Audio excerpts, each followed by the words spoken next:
The Force binds all things across the galaxy, connecting every living being in an invisible web of energy and destiny. But what happens when something from beyond the stars arrives, something touched by a different kind of power, a different kind of magic? What happens when the proud and the powerful are cast down, stripped of everything that made them mighty, and abandoned in a place where survival is the only law that matters? The Bifrost should have sent him to Midgard. That was Odin's intention, a world of heroes, of potential, where his arrogant son might learn humility among those who embodied it. But the All-Father's anger ran deeper than even he realized, and in his fury, the king of Asgard twisted the Rainbow Bridge's destination.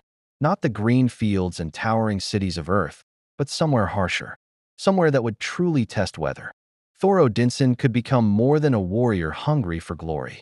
The dune sea of Tatooine stretched endlessly in every direction, an ocean of sand beneath twin suns that burned with merciless intensity.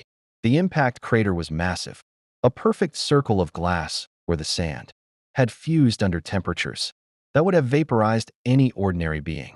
At its center lay Thor, Prince of Asgard, son of Odin, clad in battle armor that gleamed incongruously against the desolate landscape. Beside him, half buried in crystallized sand, rested Mjolnir, the hammer forged in the heart of a dying star, now as immovable as the mountains of Asgard itself. Thor's eyes opened slowly, consciousness returning with the subtlety of a thermal detonator. Pain radiated through his body, not the sharp agony of wounds, for his Asgardian physiology had protected him from the worst of the impact, but a deep, bone-weary exhaustion that felt fundamentally wrong. He had fought frost giants for 3 days straight without feeling this drained. He had swum through the void of space itself with more vigor than he now possessed. He reached for Mjolnir instinctually, fingers stretching toward the worn leather grip that had fit his hand for centuries. The hammer sat less than a meter away, its geometric patterns catching the light of Tatooine's binary stars, Tattoo I and Tattoo II. Though Thor had no names for them yet, he grasped the handle with the confidence of one who had wielded this weapon through countless battles. Mjolnir didn't budge. Thor's brow furrowed. He pulled harder, muscles straining, the cords in his neck standing out as he applied force that could bend steel. The hammer remained utterly still, as though it had become part of the planet itself. A cold realization crept through his chest, worse than any wound he'd ever received in battle. "No," he whispered, his voice hoarse and cracking in the dry air. "Father, no." He released the hammer and staggered to his feet, swaying as the twin suns beat down on him with oppressive heat. Even his Asgardian constitution, evolved over millennia to withstand the cold of Jotunheim and the fires of Muspelheim, struggled against this relentless, dry inferno. The armor that had turned aside blades and energy blasts now felt like a furnace, conducting heat against his skin. Thor turned in a slow circle, scanning the horizon with eyes trained by 1,500 years of warfare. Nothing. No structures. No vegetation. No water. Only sand and heat shimmer in the distant suggestion of rock formations that might have been mountains or might have been mirages. The sky above was a pale, washed-out blue, devoid of clouds or relief. Heimdall, Thor's voice thundered across the wastes, startling a great dragon serpent that had been burrowing beneath the sand a kilometer away. "Heimdall, I know you can hear me. Open the Bifrost." Silence answered. Not even an echo. The sand absorbed sound as readily as it absorbed moisture, giving nothing back. Thor's jaw clenched. His father had truly forsaken him, cast out, stripped of Mjolnir's power, abandoned on a world that felt as alien as any he'd encountered. The arrogance that had led him to defy Odin's orders, to attack Jotunheim against the All-Father's direct command, now seemed like the actions of a fool. But admitting that felt like admitting defeat. And Thor Odinson had never surrendered in his life. He tried to summon lightning, the power that was his birthright, independent of Mjolnir. He felt it stirring deep within, like a storm trapped behind mountains, but it wouldn't come. The connection was severed or suppressed, or conditional. The worthiness enchantment, his father's final lesson, carved into the very essence of his being. Whosoever holds this hammer, if he be worthy, shall possess the power of Thor. If he be worthy. Thor looked down at Mjolnir one more time. then made a decision that would have been unthinkable hours ago. He began to walk. The armor would slow him down, but removing it meant exposing skin to the sun's radiation. He chose the lesser evil and trudged toward what he hoped was a rock formation on the horizon, each step sinking slightly into sand that shifted treacherously beneath his boots. He had been walking for perhaps an hour when he heard the mechanical chittering. Thor spun, hand instinctively reaching for a hammer that wasn't there, and found himself facing the strangest beings he'd encountered in his long life. They stood perhaps a meter tall, hidden beneath brown robes that covered their features completely, with only glowing yellow eyes visible in the shadow of their hoods. They carried crude weapons, blasters, and ionization tools, and behind them rumbled a massive vehicle that looked like a mobile fortress made of scavenged metal. Jawas, desert scavengers who made their living from salvage and trade. Though Thor knew none of this, one of them pointed at Thor and jabbered in a rapid, high-pitched language that sounded like a recording played at the wrong speed. Others were already scrambling past him, heading toward the crater where Mjolnir gleamed in the sun. "Hold!" Thor commanded, his voice carrying the authority of Asgardian royalty. "That hammer is mine by right." The Jawas ignored him completely. Within minutes, they had rigged a hover lift beneath Mjolnir, and to Thor's shock, the hammer rose smoothly into the air. The enchantment prevented the unworthy from wielding it, but apparently not from moving it through mechanical means. The Jawas chittered excitedly, clearly recognizing the value of such finely crafted metal. "You are you, from the forge of Nidavellir." Though they would never know its true origin, Thor started toward them, but one of the Jawas raised an ionization blaster and fired. The blue bolt caught Thor in the chest, and his Asgardian nervous system, resilient as it was, couldn't fully resist the weapon's effects. He went rigid, muscles seizing, and collapsed face first into the sand. The last thing he saw before darkness claimed him was Mjolnir being loaded into the sandcrawler's cargo hold, and the Jawas turning their attention to him with the calculating eyes of merchants who'd just found two valuable pieces of salvage. In one day, consciousness faded, and Thor's mind retreated to dreams of Asgard's golden halls, where the worthy feasted and the unworthy found no place at all. If you want to see more characters enter the Star Wars galaxy, hit that subscribe button and drop the name of a character you'd want to see in the comments below. May the Force be with you.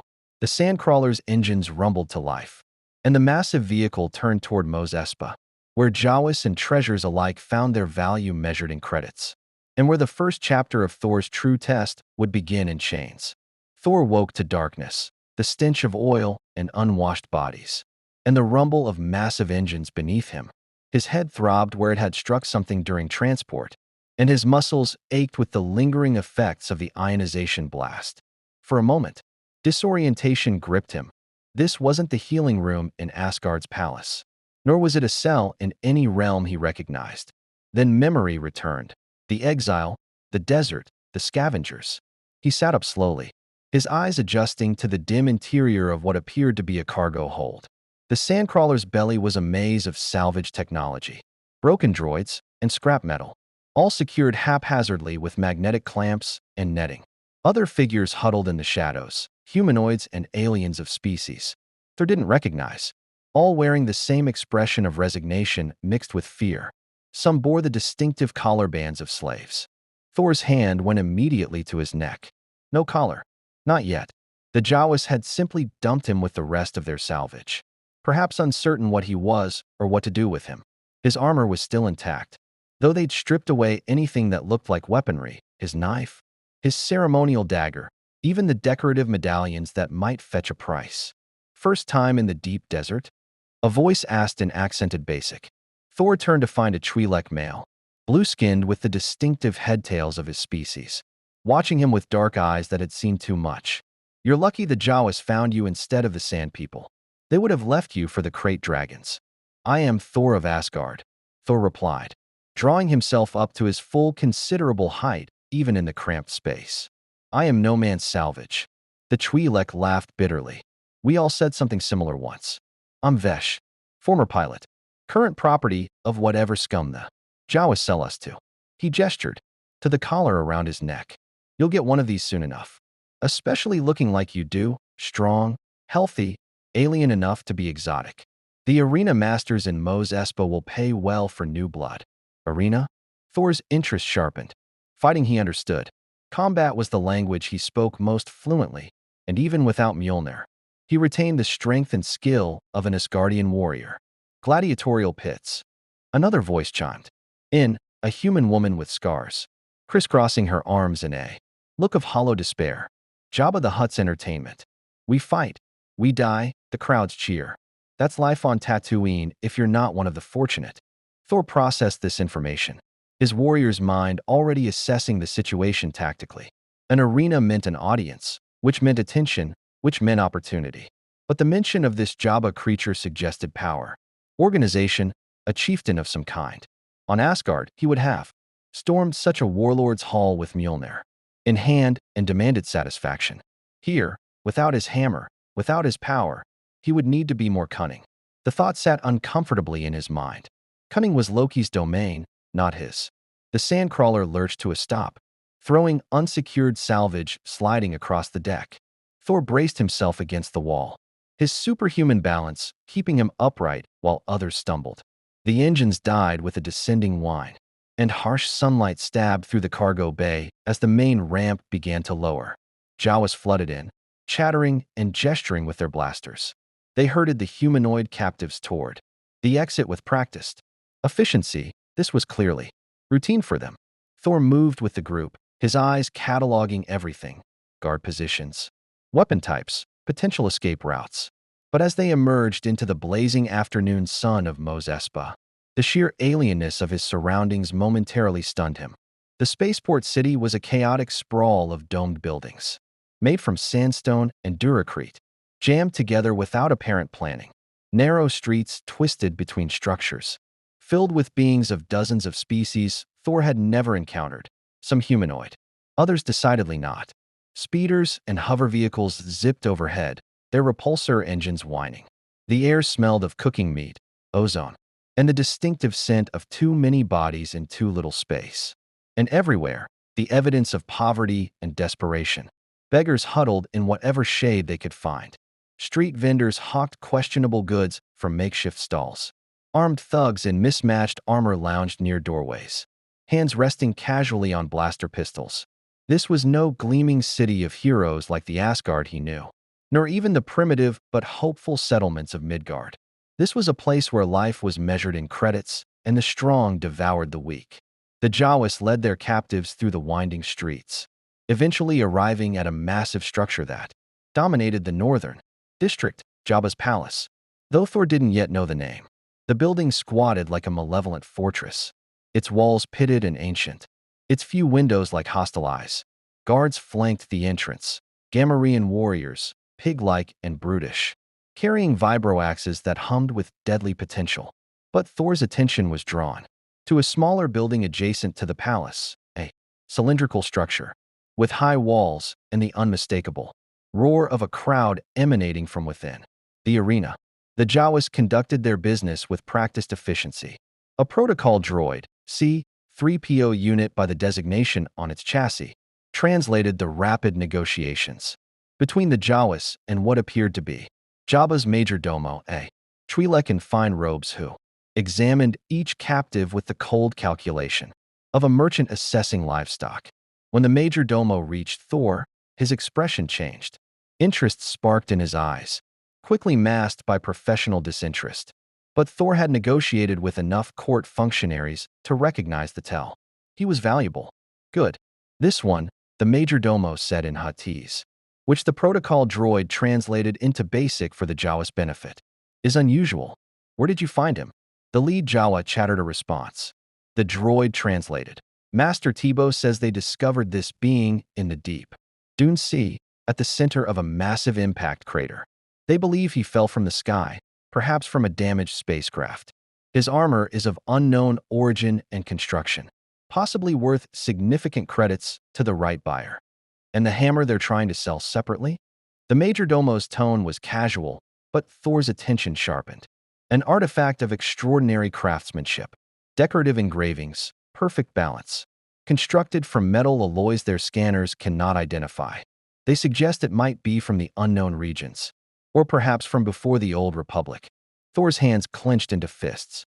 Mjolnir, reduced to a curiosity, a trinket for collectors. The indignity burned worse than the twin suns.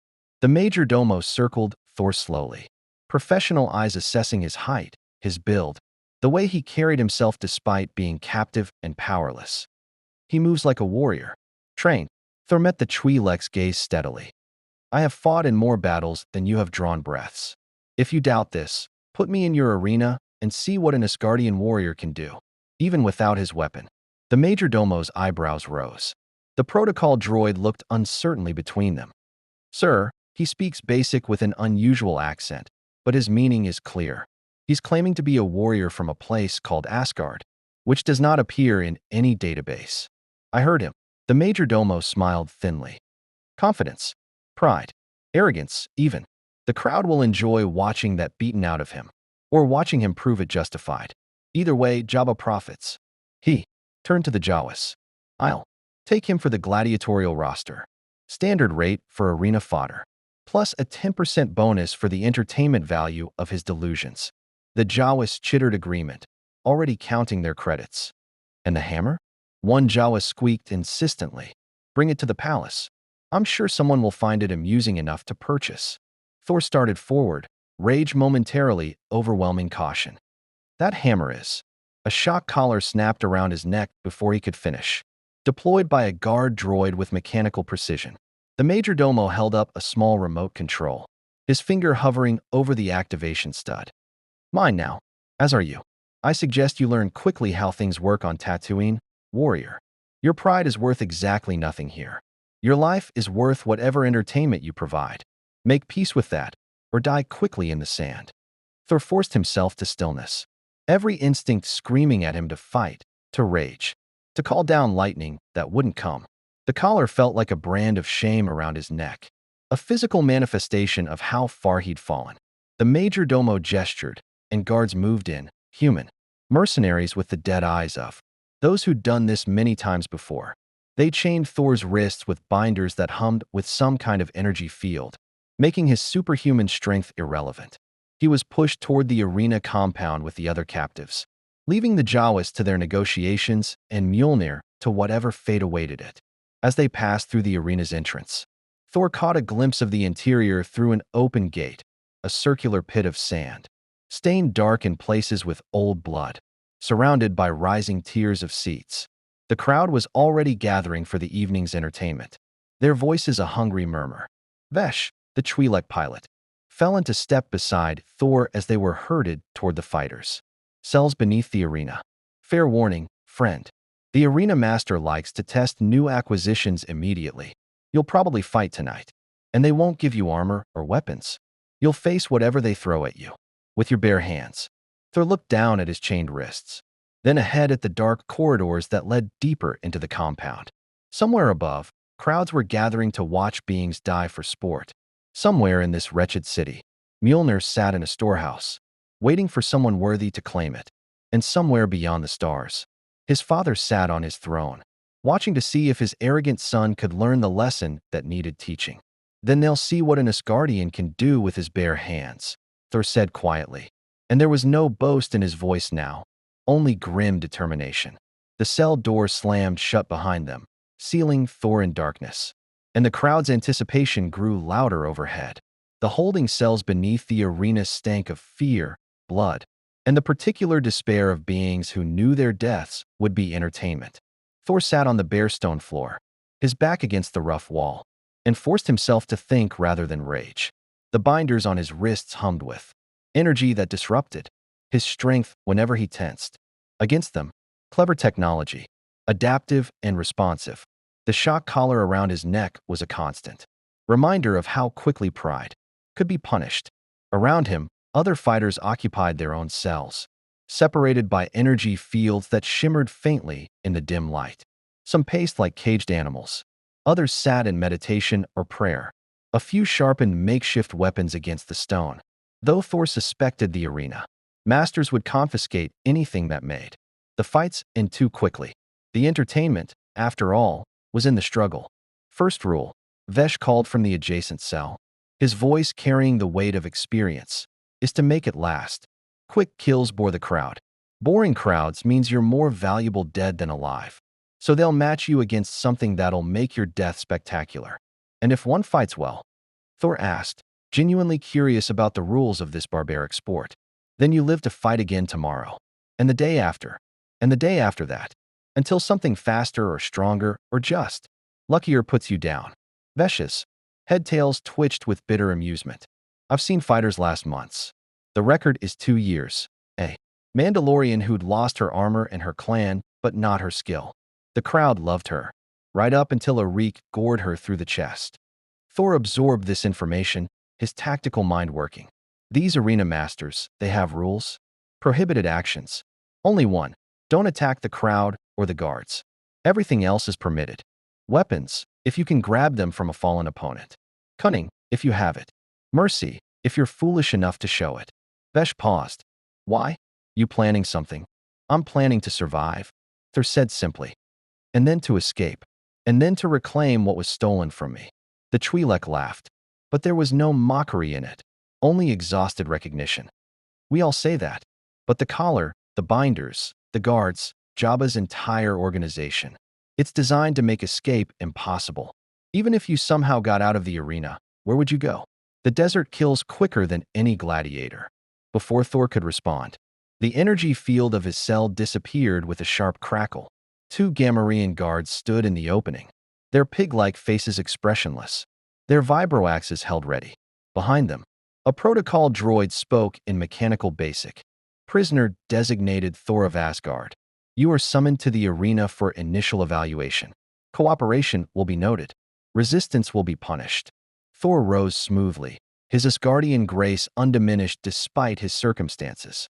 He was taller than the Gamorreans by a head, broader through the shoulders, and even without his full power, he moved with the confident economy of a warrior who'd trained for over a millennium. The guards noticed. One grunted something in their guttural language, tightening his grip on his weapon. They marched Thor through narrow corridors carved from the bedrock beneath Mos Espa, past other cells where fighters watched with various expressions, some pitying, some calculating, some simply grateful it wasn't their turn yet. The roar of the crowd grew louder with each step, a sound like distant thunder or an approaching storm. Thor's heart beat faster, not with fear, but with anticipation. This, at least, he understood. Combat was honest. In the arena, strength and skill mattered more than politics or birth. The tunnel opened onto the arena floor, and the twin suns of Tatooine blazed down with merciless intensity. The fighting pit was perhaps 50 meters in diameter, surrounded by walls 3 meters high, topped with energy barriers that shimmered purple in the harsh light. Rising tiers of seats encircled the pit, and they were packed with beings of every species Thor had seen in Mos Espa and dozens more besides. They screamed, chanted, waved betting tickets, and pounded the railings with bloodthirsty enthusiasm. In a private box draped with expensive fabrics and equipped with cooling systems, a massive slug-like creature reclined on a hover throne. Even from across the arena, Thor could feel the weight of intelligence in those ancient eyes. Jabba the Hutt, crime lord of Tatooine, gestured with one thick arm, and the crowd's roar intensified. The protocol droid's voice crackled over speakers mounted around the arena, translating Jabba's Huttese into basic and half a dozen other languages. Honored guests and valued patrons, today we test new acquisitions for your pleasure.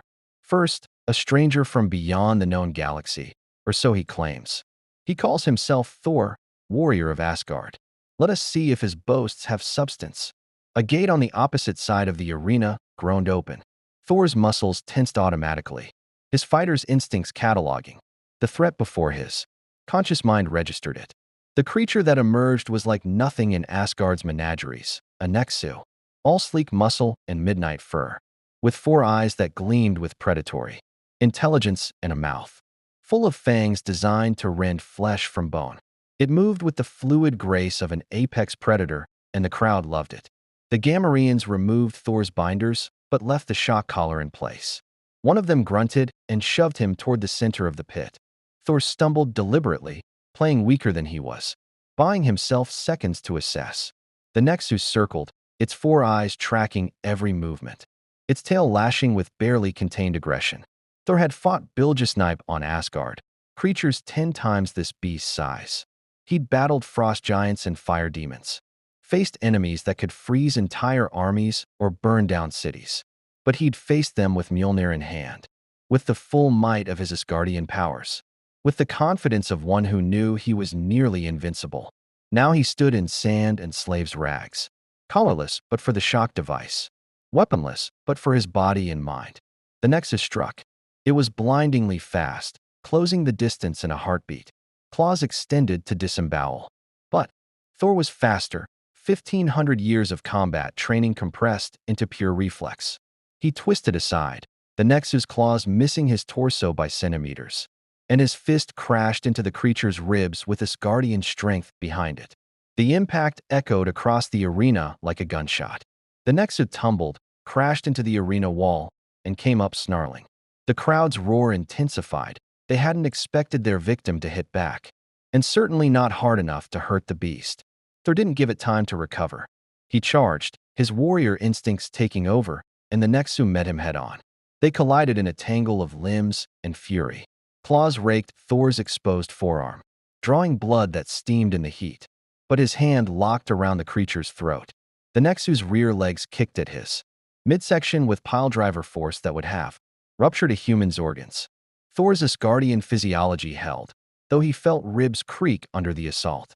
They rolled across the sand, each trying for killing position. The Nexu snapped at Thor's face with jaws that could crush bone, and Thor head-butted it with a crack that stunned them both. His free hand found the creature's front leg and wrenched with savage force. Something in the Nexu's shoulders separated with a wet pop. The beast yowled in pain and fury, twisting with impossible flexibility, its uninjured claws finding purchase on Thor's shoulder. Pain lanced through him, white-hot and clarifying. In the palaces of Asgard, he'd been insulated from real consequence. Here, every mistake meant blood, and blood meant death. Thor adjusted his grip, years of wrestling Asgardian warriors informing his movements. He got his legs under the Nexu and heaved, using its own momentum against it, flipping the creature over his head. It crashed into the sand, and before it could rise, Thor was on it, knee pressing into its spine, both hands locked around its powerful neck. The Nexu thrashed, powerful muscles bunching as it tried to throw him off. Thor held on with grim determination, applying pressure with mathematical precision. Not enough to kill instantly, vicious advice echoed in his mind, but enough to dominate, to show strength without ending the spectacle too quickly. The crowd's roar reached a fever pitch. They were on their feet now, screaming in a dozen languages, urging either the warrior or the beast to finish it. Thor felt the Nexu's struggles weaken, felt consciousness beginning to slip from the predator that had likely killed dozens of fighters before him, and something shifted in Thor's chest. This creature was a killer, yes, but it was also a slave like him, taken from its natural habitat, thrown into this pit, forced to fight or starve. The Nexu hadn't chosen this any more than Thor had chosen exile. They were both victims of beings who valued entertainment over life, profit over dignity. He could snap its neck. The crowd expected it. The arena masters demanded it. His warrior's pride urged him to finish what he'd started. Instead, Thor released his hold slightly, maintaining control but allowing the Nexu to breathe. He leaned close to the creature's ear and spoke. Softly, words it couldn't understand, but tone it might recognize. I know you, beast. I too am caged. I too am far from home. We need not die for their amusement. The Nexu's four eyes focused on him with something that might have been confusion, or perhaps recognition. Its struggle slowed, then stopped, not from unconsciousness, but from something else, an acknowledgement, perhaps, of a dominant pack member, or simply exhaustion. Thor rose carefully, keeping one hand on the Nexu's neck, demonstrating control without unnecessary violence. The beast remained prone, panting, watching him with those intelligent eyes. The crowd's roar transformed into a confused murmur. This wasn't the expected ending. Jabba's bulk shifted on his hover throne, a gesture that might have been surprise or annoyance. The protocol droid's voice crackled with uncertain authority. The Challenger has subdued the Nexu without killing it? This is unprecedented, most irregular. Thor looked up at Jabba's box. his voice carrying across the arena with Asgardian projection. I am Thor of Asgard, and I have fought in wars that would break your galaxy. I have felled giants and monsters beyond your imagining. But I am not a murderer of innocence, nor do I perform executions for sport. If you want death, throw something at me that deserves killing. The arena fell silent. Every eye fixed on the strange alien warrior standing over a subdued predator, blood running down his arm, making demands of the most powerful crime lord on Tatooine. Jabba the Hutt began to laugh, a deep, booming sound that rumbled like thunder across the stunned crowd. He gestured expansively and spoke in Huttese, which the droid translated with audible relief. The mighty Jabba is amused. This one has spirit. Very well, warrior of Asgard. You wish for opponents that deserve death? We shall provide them. 3 more gates groaned open simultaneously. What emerged from those gates wasn't beasts, but beings. And that made all the difference. From the first gate came a Nikto enforcer, scales gleaming with oil, carrying a vibroblade that hummed with lethal potential. From the second, a human mercenary in patchwork armor, dual blaster pistols already drawn and tracking toward Thor. From the third, something Thor had never seen, a Trandoshan, tall and reptilian, with a bandolier of thermal detonators and the eyes of a career killer. These were Jabba's executioners, the arena's professional killers, beings who fought not because they were slaves, but because they enjoyed it. The crowd's murmur transformed into excited cheering. This was the blood sport they'd paid for. The Nexu, sensing opportunity, began to slink toward the nearest gate, its injured shoulder forcing a pronounced limp. Thor deliberately stepped between it and the executioners, drawing their attention. The beast hesitated, those 4 eyes studying him with alien intelligence, then continued its retreat. A Gamorrean guard moved to block the gate, but a gesture from Jabba's box stopped him. The crime lord was enjoying this unexpected theater. 3 against 1, Thor called out, his voice carrying the battlefield command that had rallied Asgardian warriors. Are these the odds that amuse you? Very well, but know that every being who falls today does so by choice. You 3, you've killed for sport, for credits, for pleasure. The beast I spared had no such choice. Can you claim the same? The Nikto spat into the sand. Pretty words for a dead man. The mercenary fired. Thor was already moving, his Asgardian reflexes, processing the blaster's charge-up signature. Before the bolt left the barrel, he dove and rolled, sand spraying, as superheated plasma scorched the air where he'd been standing. The crowd roared approval. They loved a fighter who moved well. But movement without purpose was just delay. Thor came up from his roll, heading straight for the Nikto, gambling that close combat would neutralize the mercenary's blasters. The Nikto grinned and brought the vibroblade around in a killing arc. Thor caught his wrist mid-swing, the Asgardian's superior strength stopping the attack cold. The Nikto's eyes widened in shock. Few beings could match a Nikto's natural strength, and this pale-skinned alien had done it effortlessly. Thor twisted, using leverage more than raw power, and snapped the Nikto's elbow backward with a crack that echoed across the arena. The vibroblade fell.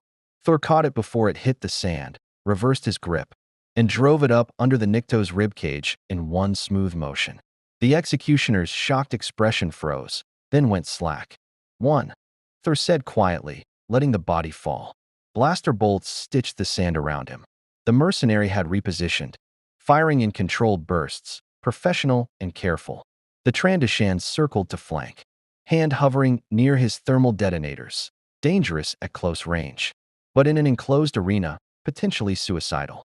Thor grabbed the Nikto's corpse and heaved it toward the mercenary like a grotesque shield. The human's next volley hit his former colleague instead, burning through already dead flesh. Thor used the distraction to close distance, the vibroblade held low and ready. The mercenary was good, very good. He backpedaled while firing, keeping optimal distance, his shots forcing Thor into evasive patterns. But he'd made one mistake. He'd forgotten about the Trandoshan. Thor hadn't. As the mercenary's back came within 5 meters of the reptilian, Thor suddenly changed direction, sprinting not toward his opponent, but parallel to the arena wall. The mercenary tracked him, firing, not understanding the tactic until the Trandoshan bellowed a warning. Too late. Thor's path had drawn a line, and the mercenary stood directly on it between predator and prey. The Trandoshan's throwing knife, meant for Thor, caught the human in the throat. The mercenary dropped, gurgling, his blasters falling silent. 2. Thor said, and now it was just him and the Trandoshan. The reptilian hissed, his long fingers curling around a thermal detonator. Clever mammal. But cleverness won't stop this. He activated the charge, the device beeping ominously. 10 seconds. You can run, but there's nowhere to hide. Or you can come kill me, and we both die when this goes off. Thor studied his opponent, reading body language and tactics. The Trandoshan's stance was too confident. His grip on the detonator too casual. This was a bluff, or a partial bluff. The charge was real, but he had a plan for survival. You're wearing a personal shield generator, Thor observed, noting the faint shimmer at the Trandoshan's belt. Expensive technology for an arena fighter. You intend to survive the blast and collect the bounty on my death. The Trandoshan's hiss became a laugh. Smart and strong. Pity. You'd have made a good hunt. 5 seconds. The protocol droid announced helpfully. Thor did something the Trandoshan didn't expect. He charged directly at him. Not to attack, but past him, toward the nearest wall. The reptilian's moment of confusion cost him. He turned to track Thor's movement, the detonator still in his hand. As Thor reached the arena wall and jumped, his Asgardian strength, even diminished, launched him 3 meters up the wall. His fingers caught the edge where the physical barrier met the energy field. The shield crackled against his skin, burning, but Thor held on. 2 seconds. The Trandoshan realized his mistake and tried to throw the detonator toward Thor, but panic made him clumsy. The device bounced off the wall below Thor's position and rolled back, directly to the Trandoshan's feet. The personal shield generator flared as the thermal detonator exploded. For a moment, the Trandoshan was cocooned in protective energy, but thermal detonators were designed to breach starship hulls. The shield held for perhaps a second before collapsing, and then heat and force did what heat and force always do to flesh. Thor dropped back to the sand as debris rained down. Smoke and dust filled the arena. When it cleared, there was a crater where the Trandoshan had stood, and scattered remains that the crowd greeted with bloodthirsty approval. 3. Thor said, and the word carried no satisfaction. He stood alone in the center of the arena, covered in sand and blood, some his, most not, holding a dead executioner's vibroblade. The crowd was on its feet, screaming themselves hoarse. This was the entertainment they craved: skill, violence, survival against overwhelming odds. Thor looked up at Jabba's box. The Hutt was leaning forward now, his enormous bulk shifting, with something that might have been excitement or merely mercantile interest. He spoke in Huttese, and the protocol droid translated with audible enthusiasm. Magnificent. The mighty Jabba has not seen such a fighter in many seasons. Warriors of Asgard, if this is the least of you, your realm must be formidable indeed. The crowd chanted something in Huttese, a word Thor didn't know, but whose meaning was clear from context. Champion, champion, champion. Thor threw the vibroblade into the sand at his feet in disgust. I am no champion of slavers. I am no performer for tyrants. Release me and the others you hold captive, or face me yourself. Mighty Jabba, let us see how well your bulk serves you in honest combat. The crowd's chanting faltered into shocked silence. One did not challenge Jabba the Hutt. Not openly. Not in his own arena. Surrounded by his guards, his palace, his entire criminal empire. Jabba's laugh returned, but colder now, edged with something dangerous. He gestured, and the Gamorrean guards moved forward, vibroaxes ready. The protocol droid spoke with mechanical precision. The mighty Jabba finds your arrogance amusing but tiresome. You will return to your cell. Tomorrow, you will fight again. And the next day, and the next, until the arena takes you, or until you learn your place. Such is the fate of all who belong to Jabba. I belong to no one, Thor said quietly, but loud enough for the microphones to catch. Not to Jabba, not even to my father, the king who cast me here. I am beginning to understand that being worthy means choosing who you serve. The guards surrounded him. The shock collar activated, pain lancing through his nervous system. Thor went to his knees, jaw clenched against the agony. But his eyes never left Jabba's box. Even in pain, even defeated, he radiated defiance. They dragged him from the arena floor, back through the tunnels, past cells where other fighters watched with new expressions. No longer pity or calculation, but something else. Hope, perhaps, or fear of what Thor represented. The possibility that not everyone would accept their chains quietly. They threw him back into his cell, and the energy field snapped into place. Thor lay on the stone floor, muscles spasming from the collar's shock, and stared at the ceiling. He had survived. He had fought with honor, sparing what didn't deserve death and killing what did. But he was still a prisoner, still powerless in the ways that truly mattered. That, Vesh's voice came from the adjacent cell, was either the bravest or stupidest thing I've ever witnessed. Perhaps both, Thor admitted. His arm throbbed where the Nexu had clawed him, but already his Asgardian healing was knitting the wounds. By morning, they'd be scars. By next week, even the scars would fade. His body would recover. But the shock collar remained. The chains remained. And somewhere in this wretched city, Mjolnir waited, inert, powerless in his hands until he proved himself worthy of it again. You really meant it. Another voice said, the scarred human woman from earlier. About the beast. You could have killed it, made the crowd love you, maybe earned better treatment. But you let it live. It was innocent, Thor said simply. Whatever I have become, whatever I must do to survive this place, I will not become a murderer of innocence. That is a line I will not cross. Silence fell over the cells, broken only by the distant roar of crowds in the arena above, where new fighters now died for entertainment. But in that silence, something shifted. The other prisoners looked at Thor differently now, not as another victim awaiting his turn, but as something else. A reminder that even in the darkest places, choice remained. That strength could be used for something other than domination or survival. That perhaps being worthy of power meant first being worthy of the trust of those who had none. Thor closed his eyes and thought of Mjolnir, of his father's final words, of the worthiness enchantment carved into the hammer's heart. He'd thought it meant being the strongest, the most skilled, the most victorious in battle. Perhaps it meant something else entirely. Hours later, when the guards brought meager rations, stale bread and brackish water, Thor did something he'd never done in Asgard's feasting halls. He divided his portion and shared it with the fighters in adjacent cells, keeping barely enough for himself. It wasn't much. It didn't change anything material about their imprisonment. But Vesh took the offered bread with trembling hands, and the scarred woman's eyes shone with something that might have been tears. Thank you, she whispered. Thor nodded, and for the first time since his exile, felt the faintest stirring of something within, not lightning, not power, but something quieter, something that might, eventually, lead him back to worthiness. Outside, in a storage facility somewhere in Mos Espa, Mjolnir sat among salvaged technology and forgotten artifacts, waiting for the moment when Thor would understand what his father had tried to teach him all along. That moment was coming. But first, Thor had to learn what it truly meant to be worthy. 3 days passed in blood and sand. Thor fought every afternoon. When the twin suns reached their apex and the crowds filled the arena with their hunger for violence, he faced a Wampa ice creature, transported at great expense from Hoth. He broke its arm and forced it to submit without killing it. He fought a squad of malfunctioning battle droids. He dismantled them with efficiency but no pleasure.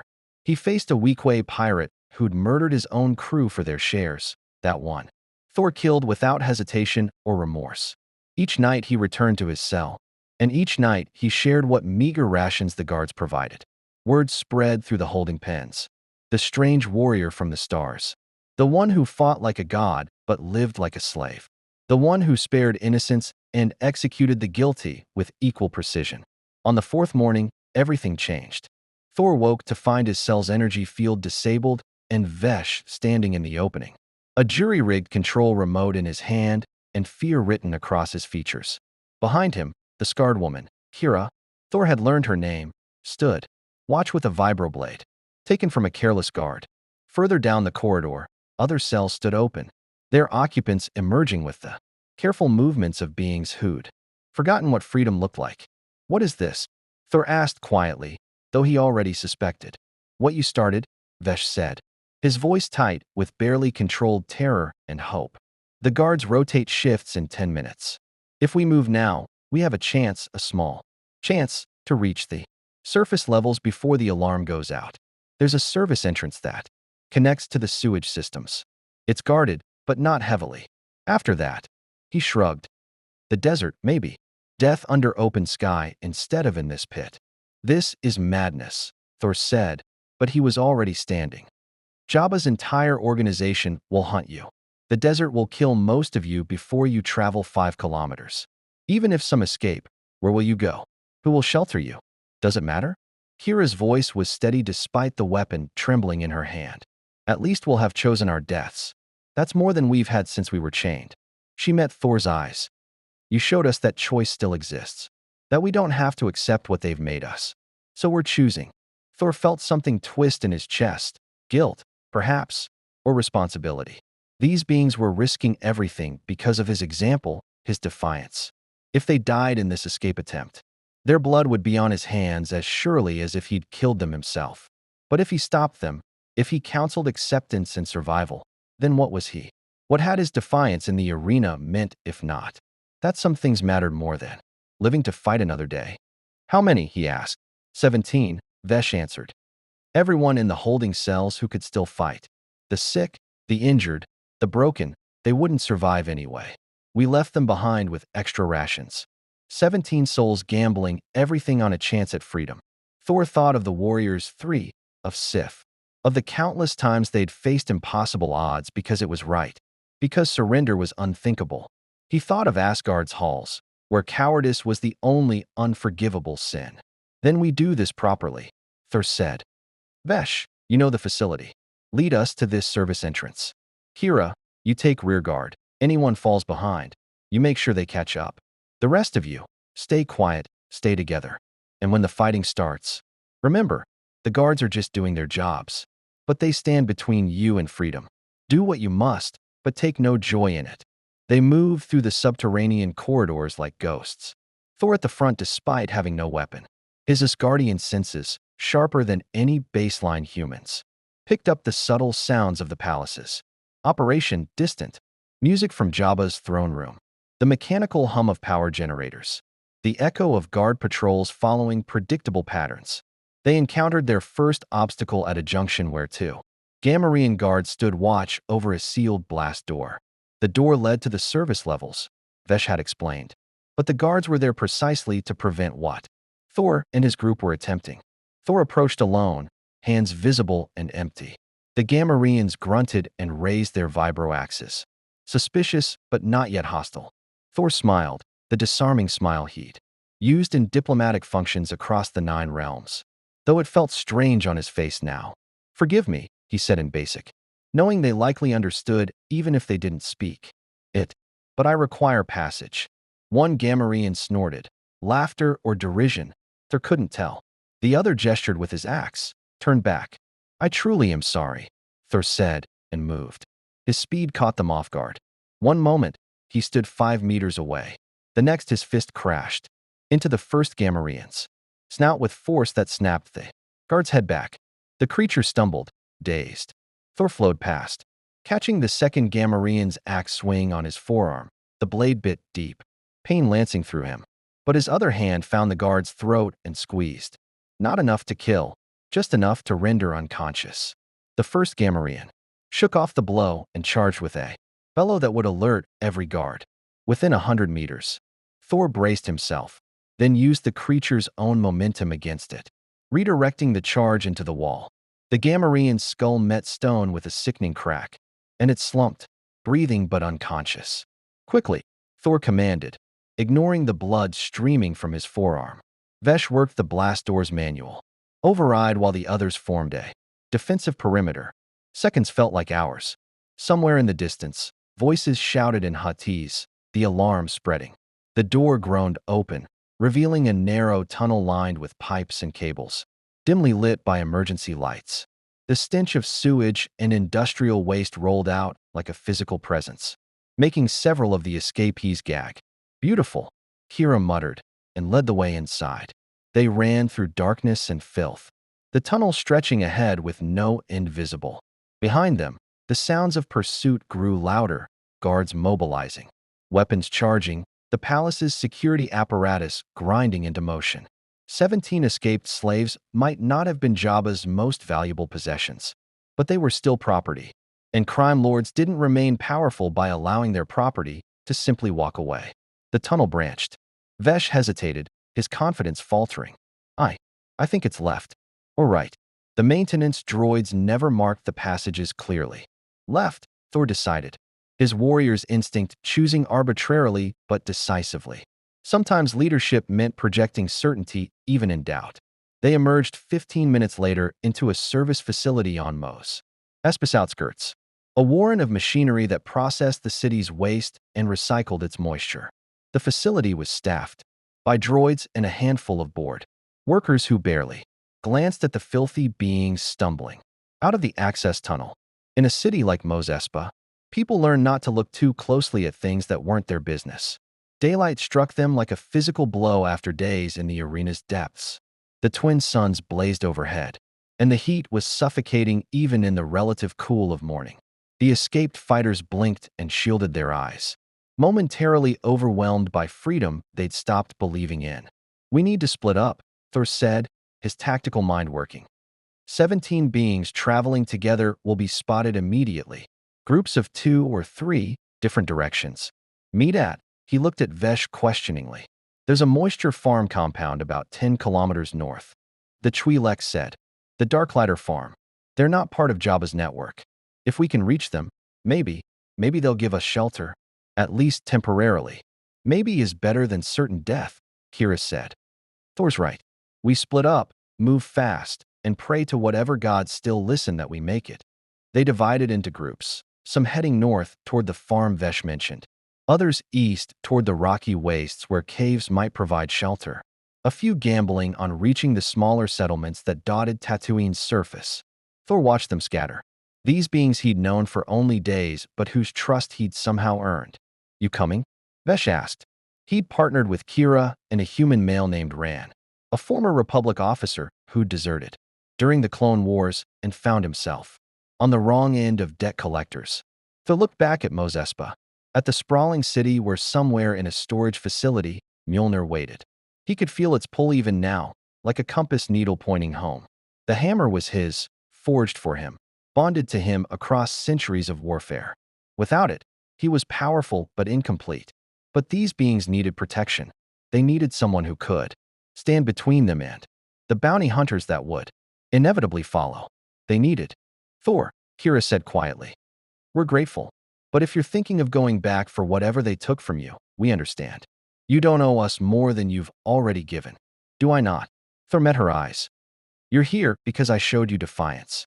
Because I fought in that arena as if dignity still mattered. If I abandon you now to reclaim my weapon, what does that say about why I fought? About what I value? It says you're smart enough to know that power matters, Rand said pragmatically. Whatever they took from you, that hammer the Jawas sold, if it's as powerful as you think, you'll need it. Jabba won't send a few thugs after escaped slaves. He'll send his best hunters. And we're just regular beings without your strength or skills. Thor absorbed this, the logic warring with something else. A feeling he couldn't quite name, but that felt important, fundamental. In Asgard, he would have charged back into danger to reclaim Mjolnir without a second thought. The hammer was power, and power was everything. But now, stripped of that power, forced to survive on strength and will alone, he'd discovered something his father perhaps wanted him to learn. That the hammer wasn't what made him mighty. It was a tool, formidable and precious, but still just a tool. What made him worthy, if he could ever be worthy again, was the choice of who to protect and why. The hammer will wait, Thor said finally. I know where it is. I know how to find it. But if bounty hunters come for you in the desert and I'm not there because I chased metal and magic, I'll never forgive myself. So yes, Vesh, I'm coming. We move north toward this farm, and we hope these Darklighters are more merciful than most beings on this forsaken world. They set out across the desert, for beings walking toward uncertain sanctuary, while behind them in Mos Espa, alarms blared and bounty hunters received their contracts, and Jabba the Hutt demonstrated to his organization why stealing from him, even if what you stole was yourself, was always a fatal mistake. The Dune Sea stretched ahead, endless and merciless, and Thor walked into it shoulder to shoulder with beings who'd once been strangers but were now something else.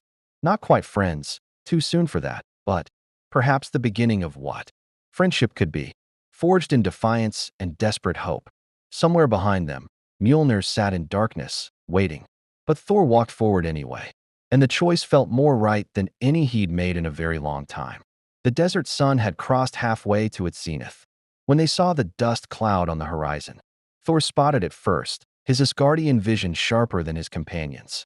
A brown smudge rising against the pale sky, moving too deliberately to be a natural phenomenon. He raised his hand, signaling a halt, and the others dropped into crouches behind a dune, grateful for even momentary respite from the march. "Speeders," Vesh said, shielding his eyes against the glare. "3, maybe 4.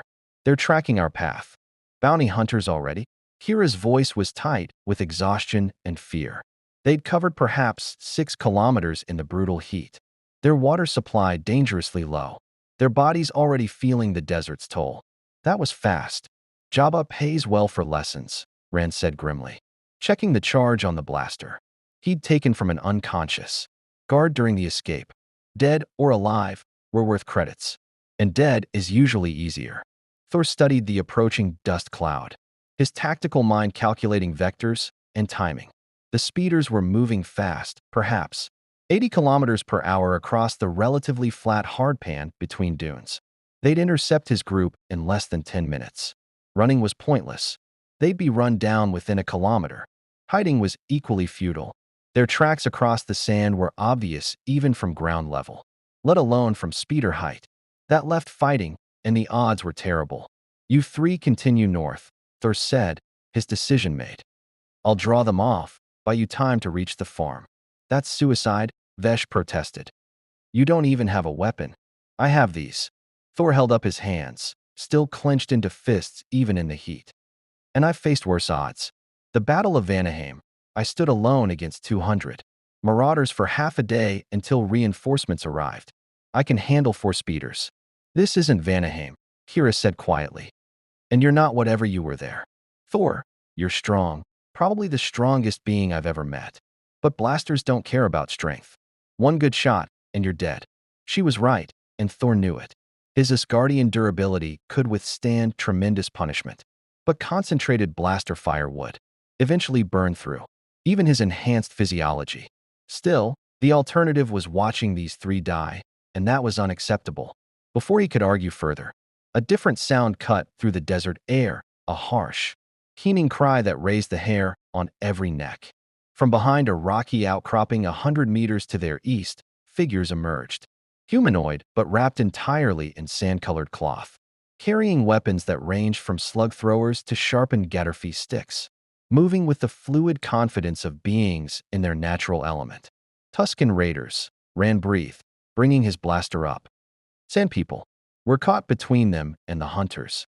"No," Thor said, a plan forming with desperate clarity. "Maybe not." He stood, ignoring his companion's protests, and began walking toward the Tusken Raiders with his hands raised and empty. "What are you doing?" Vesh hissed, but Thor was already committed. The raiders formed a loose semicircle, perhaps 15 strong, their weapons trained on the approaching alien. Their faces were hidden behind protective masks and goggles, but their body language radiated suspicion and hostility.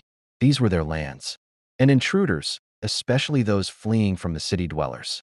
Conflicts were rarely welcome. Thor stopped 20 paces from the nearest raider and did something. That felt strange even as he did it. He knelt in the sand, lowering himself in a gesture of respect, and struck his chest 3 times with his closed fist. The Asgardian warriors salute to worthy opponents. "I am Thor, son of Odin," he said clearly, knowing they likely didn't understand. Basic but hoping tone and gesture would convey meaning. "I come seeking passage through your lands. Behind us are hunters from the city. Ahead of us is the hope of shelter. We mean no disrespect to your territory or your people." The raiders conferred in their harsh, barking language, a sound like wind through canyons. All clicks and guttural stops. One of them, taller than the others and wearing what might have been marks of leadership, stepped forward. He studied Thor with visible intensity, taking in the kneeling posture, the salute, the absence of weapons. Then he gestured, a sharp, unmistakable command, "Rise and follow." Thor stood slowly, turned to his companions, and gestured for them to approach. They did so with visible reluctance. Rand's blaster still drawn though pointed downward. "Put the weapon away," Thor commanded quietly. "They're offering safe passage, I think. Or at least not immediate death. We offend them with drawn weapons. Or they're leading us somewhere. Quiet to kill us where the city dwellers won't see." Vesh muttered, but he nodded to Rand, who reluctantly holstered the blaster. The Tusken leader made another gesture, this one urgent, and pointed toward the approaching dust cloud. The message was clear: move now, talk later. The raiders set a punishing pace across terrain they knew intimately. They moved along hidden paths where the sand was firmer, through narrow defile between rock formations, across hardpan that left minimal tracks. Thor's group struggled to keep up, their bodies already exhausted from the escape and the desert heat. But fear lent them strength. Behind them, the sound of speeder engines grew louder. They reached a canyon system carved by ancient water flows, the walls rising steep on both sides, offering shade and defensive positions. The Tusken leader barked commands, and his warriors scattered to elevated positions with practiced efficiency. Thor understood immediately. This was an ambush site, probably used many times before against unwary travelers or aggressive city dwellers. The leader gestured for Thor and his companions to take cover behind a tumbled boulder formation. Then he pointed at Thor, made a gesture like striking with a closed fist, and pointed back toward where the speeders would emerge from the canyon mouth. "I think," Thor said slowly, "he wants me to fight with them." "You're insane if you think that's a good idea," Kira said. But Thor was already moving. He positioned himself beside the Tusken leader, who handed him a Gatterfee stick, the traditional weapon of the Sand People, a double-ended staff with sharpened ends and weighted pommel. It was crude compared to Asgardian weaponry, simple metal and wood, but in skilled hands it could be devastating. Thor hefted it, testing the balance, not unlike the quarterstaffs he'd trained with as a youth. Before Mjolnir became his signature weapon, he spun it experimentally, and the Tusken leader made a sound that might have been approval or amusement. The speeders roared into the canyon, 4 of them, as Thor had predicted. Mixed crews, Weequay pirates, human mercenaries, a Rodian tracker. All armed, all scanning the terrain for their escaped prey. The lead speeder's driver was pointing at tracks in the sand. Following the obvious trail, the Tusken raiders struck with coordinated precision. Slug thrower rounds peppered the speeders from elevated positions, forcing the drivers to swerve erratically. One speeder clipped a canyon wall, sending sparks flying, its driver fighting for control. The others scattered, trying to identify their attackers while maintaining speed. Thor charged from his position, the Gatterfee's staff gripped tight, his Asgardian speed carrying him faster than the mercenaries expected. He reached the nearest speeder as it swung past, leaped, and drove the staff's weighted end into the driver's face. The Weequay pirate jerked back, hands leaving the controls, and the speeder veered wildly before crashing into the canyon wall in a shower of metal and flame. Thor rolled clear, came up running, and found himself face to face with a human mercenary who'd dismounted and taken cover behind his speeder. The mercenary's blaster came up, tracking Thor's center mass, and fired 3 times in rapid succession. The first bolt Thor dodged. The second he deflected with the Gatterfee staff, the energy dispersing against the metal with a crack of ionized air. The third caught him in the shoulder, burning through flesh with white-hot agony that nearly dropped him. But nearly wasn't enough. Thor closed the distance before the mercenary could fire again, his staff coming around in a horizontal arc that caught the human across the temple. The mercenary crumpled. Thor took his blaster, checked the charge, half full, and turned to find new targets. The Rodian tracker had taken position on his speeder's mounted gun, a rotary blaster that spat energy bolts with devastating rate of fire. The weapon swept across the canyon walls, forcing the Tusken raiders to take cover, chewing chunks from rock face and sending deadly fragments in all directions. Thor aimed and fired. His first shot missed. He was no marksman with unfamiliar weapons. His second shot hit the speeder's engine housing, causing it to sputter. His third shot found the Rodian's shoulder, spinning the creature around and sending him tumbling from the speeder to the canyon floor. The fourth speeder's crew, 2 Weequay brothers who'd fought in a dozen conflicts across the outer rim, realized they were outmatched and outmaneuvered. They gunned their engines and fled back the way they'd come, abandoning their wounded and their contract. Profit wasn't Worth dying in a canyon ambush. Against sand people and whatever that strange alien warrior was. Silence settled over the canyon, broken only by the crackle of burning speeder wreckage and the groans of wounded mercenaries. The Tuscan raiders emerged from cover, moving with lethal efficiency to check bodies and claim salvage. One approached the wounded Rodian, Gatterfee raised for the killing blow. "Wait," Thor said, stepping between them. The raider paused, his masked face turning toward Thor with clear question. "He's beaten. The fight is over. There's no honor in executing the defeated." The Tuscan leader approached, studying Thor with those hidden eyes.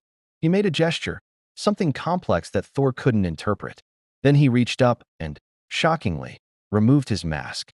The face beneath was weathered and scarred, surprisingly human in structure despite the harsh conditions that had shaped it. The Tuscan spoke in his own language, but this time more slowly, with gestures that gave context to his words. Thor understood, somehow, through tone, and body language and the universal grammar of warriors recognizing each other. "You fight with honor. You respect the fallen. You are not like the city dwellers who take our lands and give only death." "I am a stranger to your world," Thor replied, knowing the words themselves wouldn't translate, but hoping the meaning would. "But I recognize warriors when I see them. And I recognize that you offered aid when you could have simply let us die. That deserves respect." The Tuscan leader replaced his mask, then made a gesture toward the north, the same direction Thor and his companions had been heading. He spoke briefly to his warriors, who gathered the salvage from the speeders and began breaking down their ambush position. Vesh appeared at Thor's side, his eyes wide. I think they're going to guide us to the farm. They're actually helping us." "Strength respects strength," Thor said, wincing as the blaster burn on his shoulder throbbed. His Asgardian healing would handle it, but it would take hours, perhaps a full day. And honor recognizes honor. These are not savages, as city dwellers call them. They're warriors protecting their home. The Tuscan leader approached Kira and made a gesture toward her wounded leg. She'd twisted it badly during the flight through the canyon. She hesitated, then allowed him to examine it. He produced what looked like a medicinal paste from his robes and applied it with surprising gentleness, then bound the leg with strips of cloth. Kira's expression transformed from suspicion to shocked gratitude. They traveled together for the next 2 hours. The Tuscan raiders and the escaped slaves. An alliance that would have been unthinkable in Mos Espas cantinas but felt entirely natural in the desert's brutal honesty. The raiders moved with absolute confidence through terrain that looked identical in every direction to Thor's untrained eye, following landmarks and signs invisible to city dwellers. As the twin suns began their descent toward the horizon, a cluster of moisture vaporators appeared ahead, rising like skeletal fingers from the sand. Beyond them, a small compound of domed buildings, humble, utilitarian, but maintained with obvious care. The Darklighter farm. The Tuscan leader stopped at the edge of the farm's visible boundary, unwilling to approach closer. He turned to Thor and made a gesture that needed no translation. "This is as far as we go. The farm dwellers are not enemies, but neither are they friends. They respect our lands, and we respect their need to survive." Thor struck his chest 3 times again, the warrior's salute. The Tuscan leader returned it, then added something else, a gesture that placed hand over heart, a mark of respect between equals. Then the raiders melted back into the desert as silently as they'd appeared, taking their salvage and their wounded Rodian prisoner, leaving Thor's group standing at the threshold of potential sanctuary. "Well," Ren said quietly, breaking the odd silence.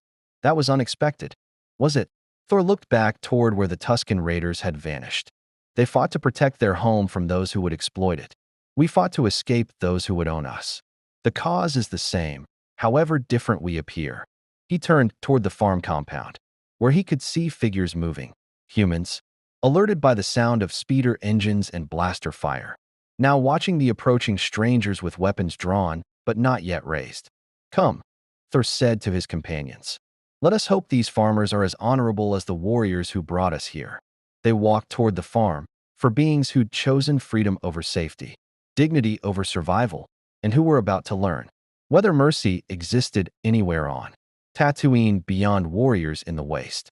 The Darklighter farm was modest by any standard, 3 domed structures, clustered around a central courtyard, moisture vaporators humming their endless work in the surrounding fields. A small hangar that housed a battered landspeeder and farming equipment. But to beings who'd spent days in cells beneath an arena, it looked like a palace.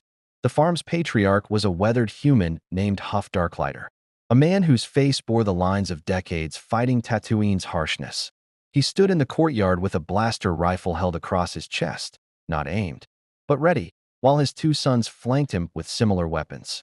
Behind them, a woman Thor assumed was Huff's wife watched from a doorway, her hand resting on what looked like a comm unit. "That's far enough," Huff called when Thor's group reached the outer vaporators. His basic was accented with the particular drawl of outer rim settlers. "We saw the speeder crash smoke, heard the fighting, saw the sand people leading you here.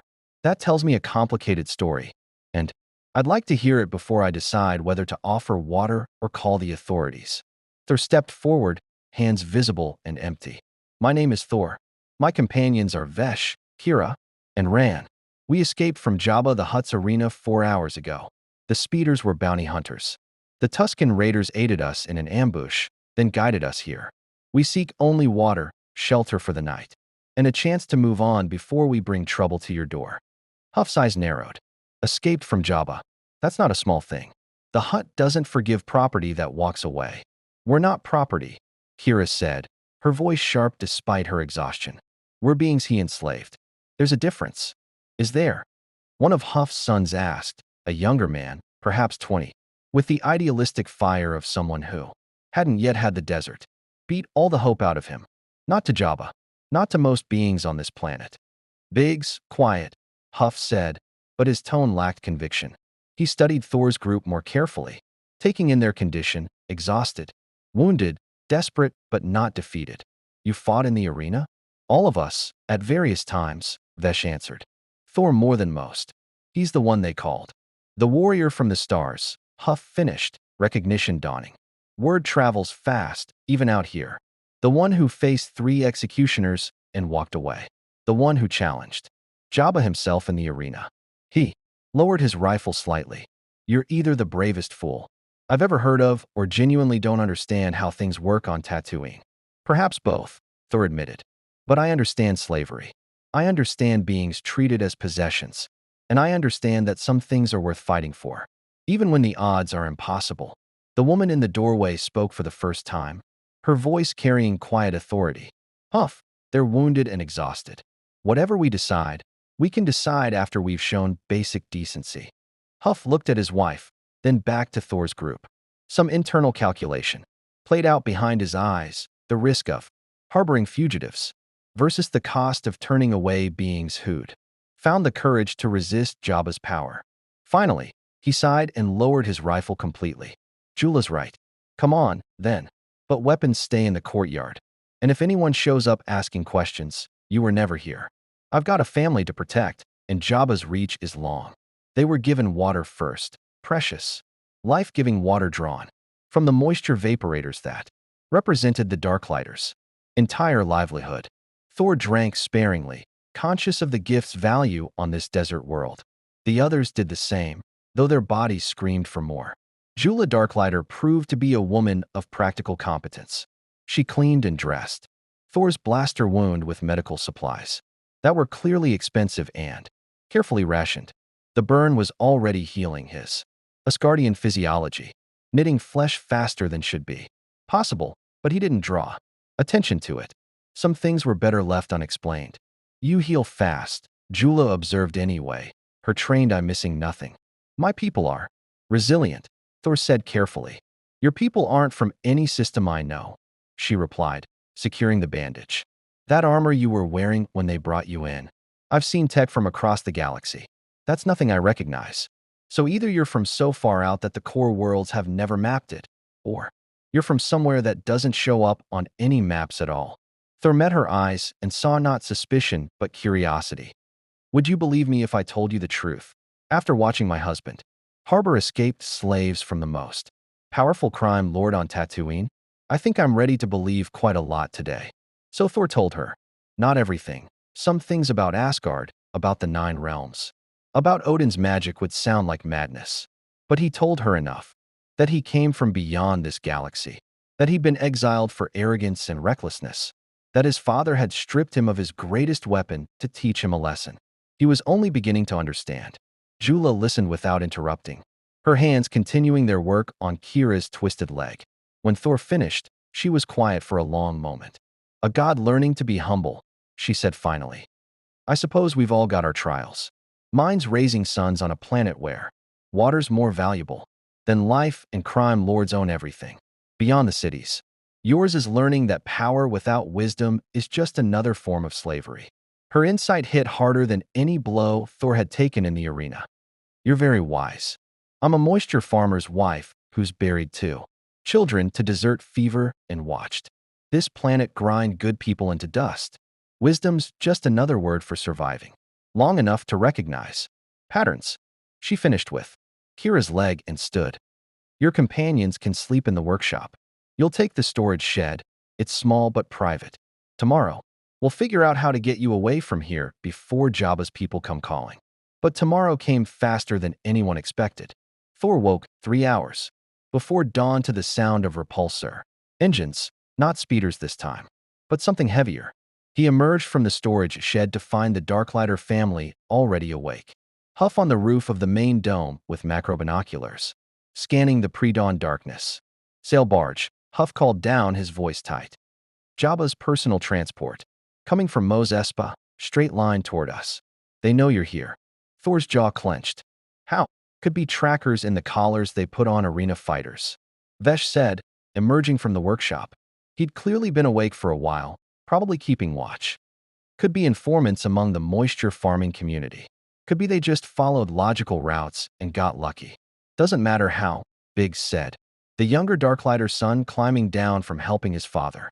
"What matters is they're coming with enough force to take everyone." "Father, we need to."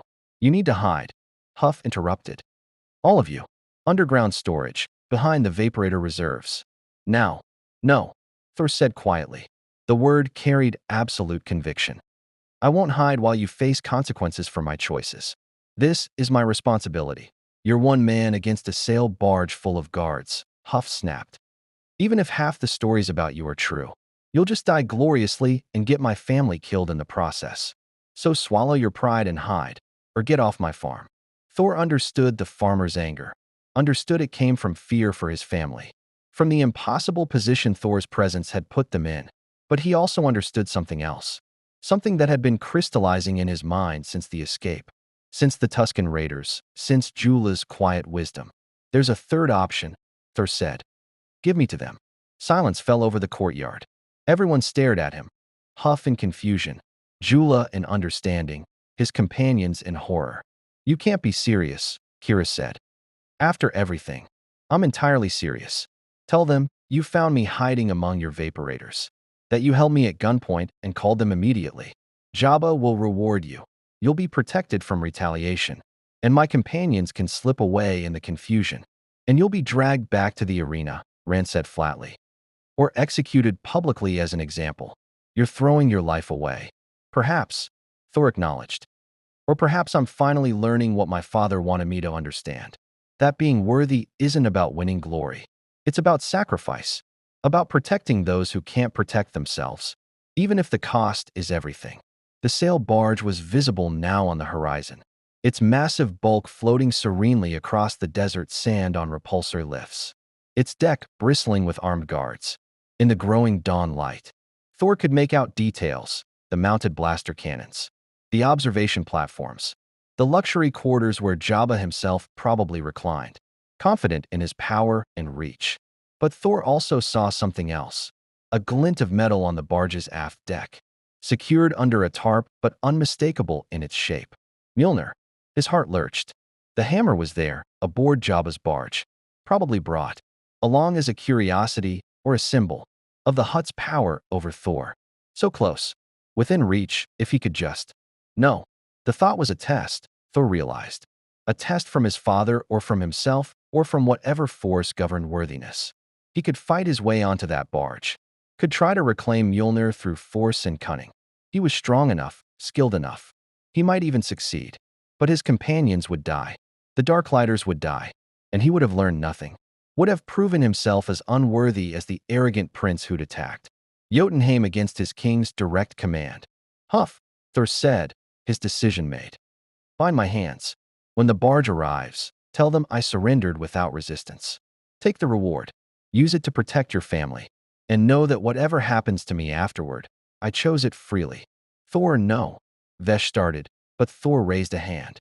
I was sent to this world to learn humility, to understand that power, without wisdom, is worthless.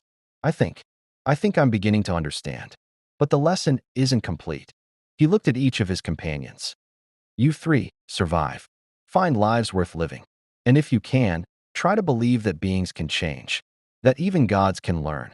The sail barge settled into position 100 meters from the farm, its shadow falling across the courtyard like a physical presence. A ramp extended, and figures descended, Gamorrean guards, human mercenaries, and at their head, the Twi'lek majordomo who'd first purchased Thor for the arena. Farmer Darklighter, the majordomo called, his voice carrying across the sand. We've tracked escaped property to your location. Surrender them immediately, or be charged with harboring criminals under Jabba's law. Huff stepped forward, his blaster rifle slung over his shoulder in a non-threatening carry. No need for threats. Found one of them hiding among my vaporators about an hour ago. Figured the reward for turning him in was better than the trouble of keeping him. The majordomo's eyes narrowed suspiciously. Just one? Our trackers indicated multiple signals converging here. Just the big one. The alien. He's bound and waiting. Huff gestured toward the storage shed where Thor stood, his hands secured with the farm's power couplings. You want the others, you'll have to find them yourself. I'm a farmer, not a bounty hunter. The majordomo studied Huff carefully, clearly trying to determine if this was truth or trap. Finally, he gestured to his guards. Bring the alien. Search the compound thoroughly. Anyone found hiding will be executed immediately, as an example. The guards moved forward with professional efficiency. They pulled Thor from the storage shed, checked his bindings, and shoved him toward the barge. Thor went without resistance, his eyes fixed on the tarp-covered shape on the aft deck. As they passed Huff, the farmer leaned close and whispered, Your friends are in the deep storage, under the vaporator coolant tanks. They'll wait until you're gone, then slip out through the maintenance tunnels. And Thor, I don't know if gods pray, but if they do, I'll be praying you survive whatever comes next. Thor nodded once, gratitude and grim determination warring in his chest. They marched him up the barge's ramp, and Tatooine's twin suns broke fully over the horizon, painting the desert in shades of gold and blood. The lesson wasn't over yet, but Thor was finally beginning to understand what worthiness truly meant. The interior of Jabba's sail barge was a study in excess and cruelty. Plush fabrics draped walls made of durasteel. Exotic foods filled tables while outside being starved. And musicians played haunting melodies for an audience of one. Jabba the Hutt dominated the main chamber. His massive bulk sprawled across a raised dais, surrounded by sycophants, slaves, and predators disguised as courtiers. They threw Thor at the base of the dais. He caught himself before his face hit the deck, his bound hands making balance difficult but not impossible. The chamber fell silent except for the musicians, who continued their nervous performance until Jabba waved a dismissive hand. The Hutt spoke in his native language, the words rolling like distant thunder. The protocol droid, a different one than the arena, but identical in function, translated with mechanical precision. The mighty Jabba welcomes back his wayward property. Did you enjoy your brief taste of freedom, warrior from the stars? Did the desert teach you the value of Jabba's mercy? Thor raised his head, met those ancient eyes, and spoke clearly. I learned that beings will risk everything for freedom, that even in the darkest places, honor still exists, and that the truly powerful don't need to chain others to prove their strength. The court gasped. Several guards reached for weapons, but Jabba merely laughed, the sound reverberating through the chamber like an earthquake given voice. Spirit. Always spirit with this one. The Hutt's amusement was genuine, Thor realized, but tinged with something darker. You cost Jabba considerable credits in escaped property, damaged reputation, and the resources to hunt you down. The traditional response would be to feed you to the Sarlacc in the great pit of Carcoon, a death that lasts 1,000 years as you're slowly digested. Thor didn't flinch. Death he could accept. He'd faced it countless times in battle, had welcomed it as the warrior's reward. But 1,000 years of suffering served no purpose except cruelty. However, Jabba continued, his tone shifting. Jabba is not without mercy. You entertained the crowds magnificently. You survived challenges that killed dozens before you. And the stories of your defiance have spread across Tatooine, bad for Jabba's reputation as an absolute master, but excellent for attendance at the arena. Beings paid triple to watch the mighty Thor fight. The Hutt gestured, and guards moved to either side of Thor, hauling him to his feet. Jabba leaned forward, studying him with the calculating eyes of a merchant who'd found unexpectedly valuable merchandise. So Jabba offers a bargain. Fight in the arena for 1 year. Win every match, and Jabba has faith you will. For you are truly skilled, and at the year's end, Jabba grants you freedom. True freedom, with a ship and supplies to leave. Tatooine forever. The Hutt smile was oil and promises. Refuse, and the Sarlacc awaits. Choose quickly, for Jabba's patience is not infinite. It was a false choice, Thor understood. A year of fighting meant a year of death, of being forced to kill or be killed for entertainment. Even if he survived, and his odds were good, he had to admit, what would he become in that time? How much of himself would he lose in the sand and blood? But refusal meant the Sarlacc. And death, even horrible death, meant abandoning any chance of reclaiming Mjolnir, of proving himself worthy, of returning to Asgard and his father's presence. It meant giving up. Thor opened his mouth to refuse, to choose death over slavery, as honor demanded, when his eye caught something on the aft observation deck, visible through the chamber's transparent steel windows. Mjolnir sat on a display pedestal, the tarp removed, the hammer gleaming in the morning sunlight. And standing beside it, one hand resting casually on the handle, was a figure Thor hadn't noticed before. She was human, or appeared human, with dark skin and intricate tattoos, running along her arms in patterns that suggested both artistry and deeper meaning. Her clothing was practical, a worn leather vest, combat trousers, heavy boots. But it was her eyes that captured Thor's attention, violet, impossible, flickering with something that might have been energy or might have been reflected light. And she was touching Mjolnir. Her fingers traced the hammer's geometric patterns with the familiarity of ownership. Ah yes, Jabba said, noticing Thor's attention. Jabba should introduce you to your replacement. This is Lyra Caith, Force-sensitive bounty hunter, trained in the ancient arts by a forgotten sect in the unknown regions. She arrived on Tatooine 3 days ago, seeking work and proving herself most capable. The woman, Lyra, smiled at Thor, and there was no malice in it, only professional acknowledgement. She lifted Mjolnir from its pedestal with ease, spun it once in a practiced motion that spoke of weeks of familiarization, and the hammer obeyed. Thor's world tilted. The worthiness enchantment. Whosoever holds this hammer, if he be worthy, shall possess the power of Thor. His father had carved those words into Mjolnir's essence, had made them absolute and binding.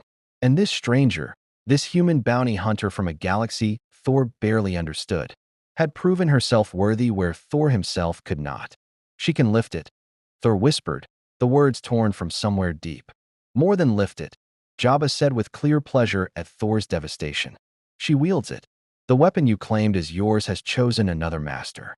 For the past 2 days, Lyra has trained with this magnificent artifact, learning its secrets. Tomorrow, she enters the arena to demonstrate her worthiness and to hunt down the remaining escaped slaves who fled with you. Lyra stepped through the doorway onto the main deck, Mjolnir held loosely at her side. Up close, Thor could see the force sensitivity Jabba had mentioned, a subtle shimmer in the air around her, similar to Asgard's magic but fundamentally different. She moved with a warrior's grace, and her eyes studied Thor with the assessment of someone who recognized dangerous capability. Thor of Asgard, she said, her voice carrying a faint accent Thor couldn't place. I've heard stories. The arena masters say you fight with honor even in a place designed to strip it away. That's unusual. And you fight for a slaver, Thor replied, his voice flat. That is dishonorable. I fight for credits, Lyra corrected without defensiveness. Honor is a luxury most beings in this galaxy can't afford, but I respect your commitment to it. even if I don't share it. She glanced at Mjolnir. This weapon, it spoke to me, not in words, but in feelings, purpose, destiny, whatever worthiness means. I apparently have it. Do you understand what that does to the stories I've heard about you? Thor did understand. It meant everything he believed about himself, his identity as Thor, son of Odin, wielder of Mjolnir, was a lie, or at least conditional. The hammer hadn't chosen him. It had simply accepted him until he proved unworthy. And now it had found someone better. The realization should have broken him. A week ago, it would have.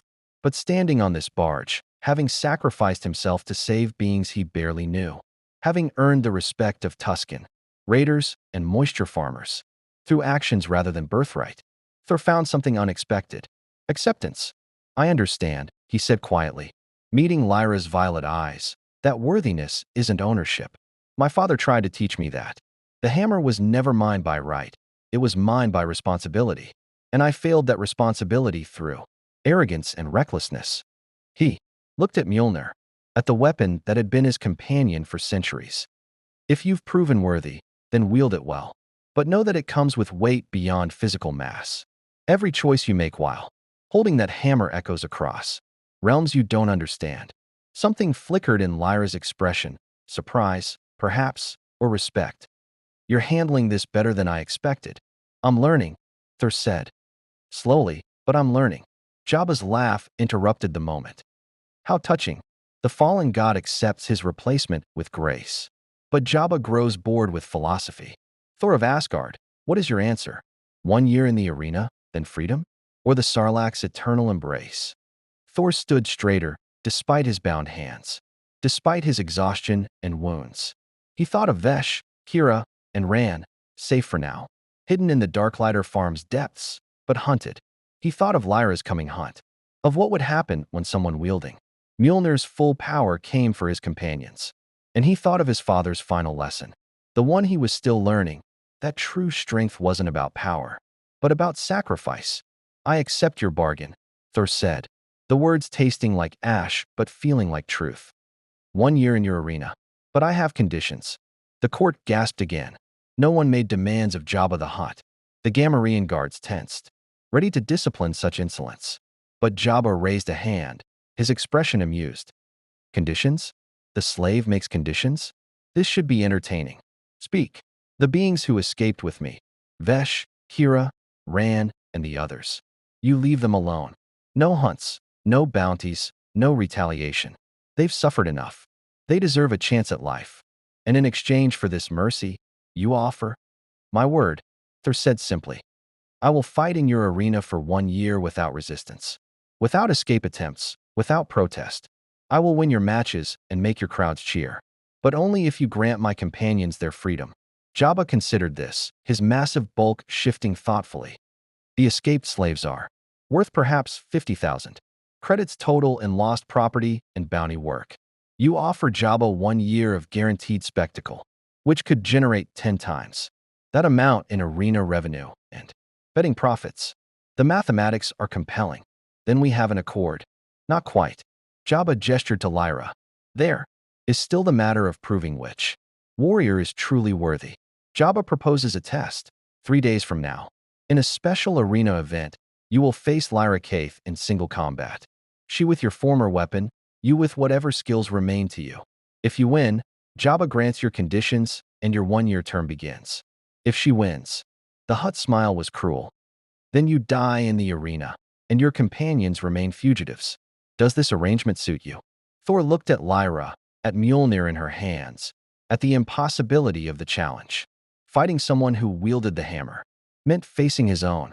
Power turned against him, lightning, strength, flight, all the capabilities that had made him one of Asgard's mightiest warriors. But he'd faced impossible odds before, and more importantly, his companions' lives depended on this. It suits me, Thor said. 3 days. Lyra Kaith versus Thor of Asgard. The worthy against the unworthy. Let the arena decide. Lyra stepped forward, extending her hand, not in aggression but in acknowledgement. I've never fought a god before. This should be instructive. Thor, hands still bound, couldn't return the gesture, but he nodded with respect. You're not fighting a god. You're fighting someone trying to learn what that word really means. Jabba clapped his hands, the sound echoing like thunder. Excellent. In 3 days, all of Tatooine will witness this battle. The former champion against his replacement. The god against the worthy. Jabba is already calculating the betting odds. They dragged Thor away then, back to the cells beneath the arena, back to the stone and darkness and the blood-stained sand. But as he descended into that familiar darkness, he felt something he hadn't expected. Peace, not acceptance of defeat, not resignation to fate, but the quiet certainty that he'd made the right choice, even if it cost him everything. That protecting beings who couldn't protect themselves mattered more than reclaiming power that had never truly belonged to him. His father had been right. Worthiness wasn't about strength or victory. It was about sacrifice and choice. And in 3 days, Thor would prove whether he'd learned that lesson well enough to matter. The cell was different this time. Not the communal holding pens where fighters waited their turn, but a private chamber deep in the arena's foundation, carved from bedrock, sealed with a blast door, monitored by security cameras, and patrolled by guards who never spoke. Jabba was taking no chances with his most valuable property. Thor sat in meditation, a practice he'd learned from Asgard's war masters, but rarely used. Warriors like him preferred action over contemplation, glory over introspection. But now, with 3 days stretching before him and a battle against impossible odds looming, he had nothing but time to think. About worthiness, about power, about the difference between the two. His Asgardian physiology had healed the blaster wound completely. The Nex's claw marks were faded scars that would disappear within days. Even the exhaustion from the desert flight had passed, leaving him at peak physical condition. But physical readiness wasn't the challenge. He'd fought in thousands of battles, mastered every martial discipline Asgard offered, trained with warriors across the 9 realms. None of that would matter against Mjolnir. The hammer was more than a weapon. It was a reservoir of power, a conduit for the storm itself. When Thor had wielded it, he'd commanded lightning that could shatter mountains, struck blows that felled frost giants, flown faster than mortal eyes could track. Mjolnir made him unstoppable, and now someone else possessed all of that, while he possessed nothing. On the first day, they brought him meals, better food than the arena fighters usually received. Probably Jabba's investment in ensuring his prize fighter was properly maintained. Thor ate mechanically, fueling his body while his mind worked through strategies. Direct combat was suicide. Lyra with Mjolnir could strike from range with lightning, could fly beyond his reach, could match his strength blow for blow. Any conventional approach would end with him dead in seconds. So he needed an unconventional approach. On the second day, they brought him into a private training yard, a small, enclosed space with practice dummies and basic weapons. The Twi'lek Majordomo watched from a balcony as Thor worked through forms, testing his body's limits without Mjolnir's power to amplify them. He was still fast, still strong. His Asgardian heritage gave him capabilities far beyond any baseline human or most alien species. But far beyond human meant little against a force-sensitive wielding a god's weapon. As Thor trained, he noticed something. Guards rotated through in shifts, always watching, always assessing. They were studying him, he realized, documenting his patterns, his techniques, his capabilities. That information would go to Lyra, would help her prepare. Jabba wanted good entertainment, but he also wanted his new champion to win. The Hutt had too much invested in Mjolnir's mystique. But Thor was counting.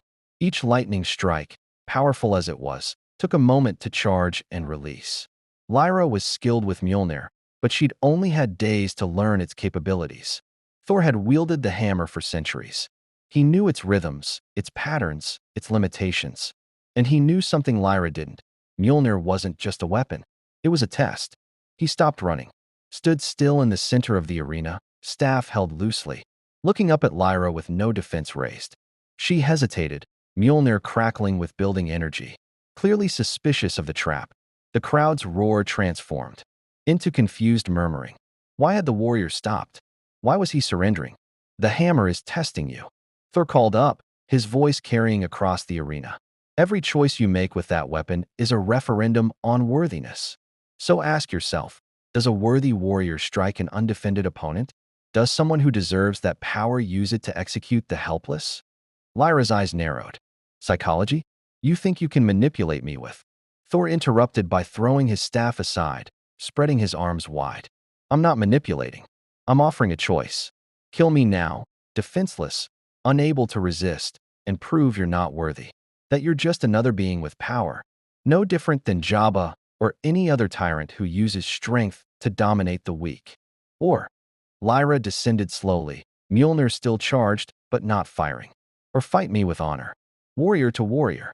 Set the hammer aside and prove your worthiness through skill and courage, rather than borrowed power. The crowd exploded with mixed reactions, some cheering the challenge, others booing the delay of violence. In his box, Jabba leaned forward with keen interest. This wasn't the spectacle he'd expected, but it was compelling in its own way. Lyra touched down 30 meters from Thor, studying him with those impossible violet eyes. You're trying to separate me from the weapon. Smart tactic. But you're also gambling I care about honor more than victory. I'm gambling you claim Mjolnir because you were worthy, Thor said. Not just strong, not just skilled, but worthy. The hammer doesn't choose killers or tyrants.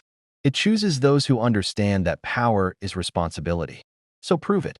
Show me, show everyone watching, that you deserve what you've been given. Silence fell over the arena. Every eye fixed on Lyra, waiting to see what she would do. The choice crystallized in that moment. Easy victory through overwhelming power, or difficult honor through equal combat. Lyra looked at Mjolnir, then at Thor, then back at the hammer. Something shifted in her expression, not doubt, but recognition. She lowered the weapon slowly, then placed it gently on the sand between them. 10 minutes, she said. Hand to hand. No weapons, no powers. If you win, the hammer's yours, if you can lift it. If I win, you die as Jabba commanded. Agreed. Thor smiled, genuinely smiled, for the first time since his exile. Agreed. They circled each other as the crowd went wild with approval. This was the combat they'd truly come for, not lightning displays, an aerial bombardment, but raw skill. Two warriors testing themselves against equal odds. Lyra struck first, her style fluid and precise, some martial art Thor didn't recognize, blending strikes and grapples with force-enhanced speed. Her fist snapped toward Thor's face with enough power to shatter bone. Thor slipped the blow, countered with a palm strike to her solar plexus that drove the air from her lungs. She recovered instantly, sweeping his legs. Thor fell, but turned the fall into a roll, came up inside her guard, drove his elbow toward her ribs. She blocked with crossed forearms, used his momentum to throw him. He landed, tumbled, regained his feet. They exchanged blows with escalating intensity, strikes that would have killed ordinary beings. Counters that demonstrated centuries and years of training respectively. Lyra's force sensitivity gave her precognitive flashes, letting her anticipate movements. Thor's experience let him recognize patterns, exploit openings before they fully formed. Blood flew, Thor's from a cut above his eye, Lyra's from a split lip. Bruises bloomed and faded as Asgardian healing and force-enhanced recovery did their work. The crowd's roar became a constant background thunder as these two warriors pushed each other to absolute limits. 5 minutes passed, then 7, then 9. Thor felt his body beginning to tire, not critically, but enough to matter. Lyra was gasping, her movements still precise but slower. They'd both given everything, and the result was stalemate. You're better than I expected, Lyra said between breaths. You're worthy of the hammer, Thor replied. Truly worthy. But I need it more than you do. Need doesn't determine. Thor moved, not attacking Lyra, but past her, diving for Mjolnir where it lay in the sand. His hand closed around the handle, and for a moment, one desperate, hope-filled moment, he pulled. The hammer didn't move. Still unworthy. Still not enough. Lyra's foot caught him in the ribs, rolling him away from Mjolnir. She scooped up the hammer, and lightning crackled around her once more. I gave you a chance. You tried to trick me. No, Thor gasped, pushing to his knees. I tried to learn if I'd changed enough. If sacrifice and humility were sufficient. But they're not. I'm still unworthy. He looked up at Lyra, at Mjolnir crackling with building energy, and accepted what was coming. He'd fought with everything he had. He'd chosen honor over victory. He'd protected beings weaker than himself, even at the cost of his own life. If that wasn't enough to be worthy, then perhaps he never would be. Do it, Thor said quietly. In this, Lyra raised Mjolnir, and the lightning built to blinding intensity. The crowd held its collective breath. Jabba leaned forward in anticipation. And then, Lyra lowered the hammer. No, she said. The arena erupted in confusion. Jabba's voice boomed over the speakers, demanding explanation. But Lyra ignored everything except Thor. You could have killed me a dozen times in that fight if you'd fought without restraint, she said. You held back, protected me even while we fought. That's not weakness. That's what worthiness looks like. She extended Mjolnir toward him, handle first. Try again. Thor stared at the hammer, then at Lyra. I already. You try to take it. Try to earn it. There's a difference. Thor rose slowly, painfully. He approached Mjolnir not as a prize to be claimed, but as a responsibility to be accepted. His hand closed around the handle. And this time, when he pulled, the hammer moved. Power flooded through Thor like a star igniting in his chest. Not the borrowed power of Asgardian weapons or inherited strength, but something fundamental, the storm itself. Recognizing him, accepting him, welcoming him home. Lightning arced from the clear sky, striking Mjolnir and channeling through Thor's body in cascading waves of energy that transformed him from exiled warrior to something more. The worthiness enchantment released its hold, and Thor understood with crystal clarity what his father had tried to teach him. That Mjolnir didn't grant power. It recognized those who already possessed the most important kind, the power to choose. Sacrifice over glory, protection over conquest, humility over pride. Thunder rolled across Tatooine's desert like the voice of gods, and the crowd fell silent in awe. Thor stood transformed. His arena rags burned away, replaced by armor that manifested from pure energy, the classic battle dress of Asgard's crown prince. Red and silver, chainmail and leather. A crimson cape that billowed in a wind that existed only for him. Mjolnir blazed with light in his grip, spinning with the ease of reunion. And when Thor raised it skyward, the twin suns themselves seemed to dim before the storm's majesty. Impossible. Jabba's voice crackled over the speakers. All pretense of amusement gone. Guards, eliminate the. Thor moved. He crossed the arena in a thunderclap, Mjolnir singing through the air, and struck the energy barrier that separated the fighting pit from the stands. The barrier, designed to withstand blaster fire, explosions, even rampaging beasts, shattered like glass under the hammer's blow. Fragments rained down as Thor launched himself upward, flying for the first time since his exile. And the feeling was indescribable. Freedom, purpose, completion. He landed on Jabba's observation deck with enough force to crack the reinforced flooring. Gamorrean guards rushed forward with vibroaxes raised. Thor spun Mjolnir once, and the resulting shockwave sent them tumbling backward like children's toys. More guards emerged, mercenaries with blasters, droids with integrated weapons. Everything Jabba could throw at the suddenly uncontrollable threat. Thor raised Mjolnir, and lightning answered. It arced down from the heavens in a dozen brilliant streams, channeling through the hammer and exploding outward in a controlled burst that overloaded every weapon, fried every droid, and sent every guard sprawling. Not killing. Thor was conscious of that now. Conscious that worthiness meant choosing the minimum necessary force, but overwhelming, demonstrating power that made resistance pointless. Within seconds, he stood alone before Jabba the Hutt, Mjolnir crackling with restrained energy. Every inch the god he'd been born to be, but now tempered with the wisdom his father had demanded he learn. You, Thor said quietly, his voice carrying more menace than any shout, have held beings in chains for profit. You've forced them to kill for entertainment. You've treated life as property and suffering as spectacle. Jabba's eyes narrowed, calculating even in danger. And you are now what? Liberator? Revolutionary? You think one warrior with a magic hammer can overthrow my organization? No, Thor admitted. Your empire is vast. Your connections run deep. Even with all my power, I likely couldn't dismantle everything you've built. He stepped closer, Mjolnir raised but not threatening yet. But I can make an example. I can ensure that everyone on Tatooine, everyone in the Outer Rim, knows what happens when you break your word to Thor of Asgard. I broke no. You promised my companions freedom if I fought for a year. Thor interrupted. You promised, and I trusted that promise enough to surrender. But you sent Lyra to hunt them anyway. The Darklighter farm was attacked last night by your bounty hunters. Did you think I wouldn't hear of it? This was a bluff. Thor had been in isolation for 3 days and knew nothing of what happened beyond his cell. But he read the truth in Jabba's momentary hesitation, in the flash of calculation behind those ancient eyes. The mighty Jabba protects his investments, the Hutt said carefully. But if Thor objects to standard business practices, perhaps arrangements can be. Here are my terms, Thor said, his voice carrying across the now silent arena. Release every slave in your possession. Every fighter, every servant, every being you've claimed as property. Compensate them for their service and let them choose their own paths. Jabba laughed, nervous now, but still defiant. Impossible. Do you understand the economic impact? The lost revenue?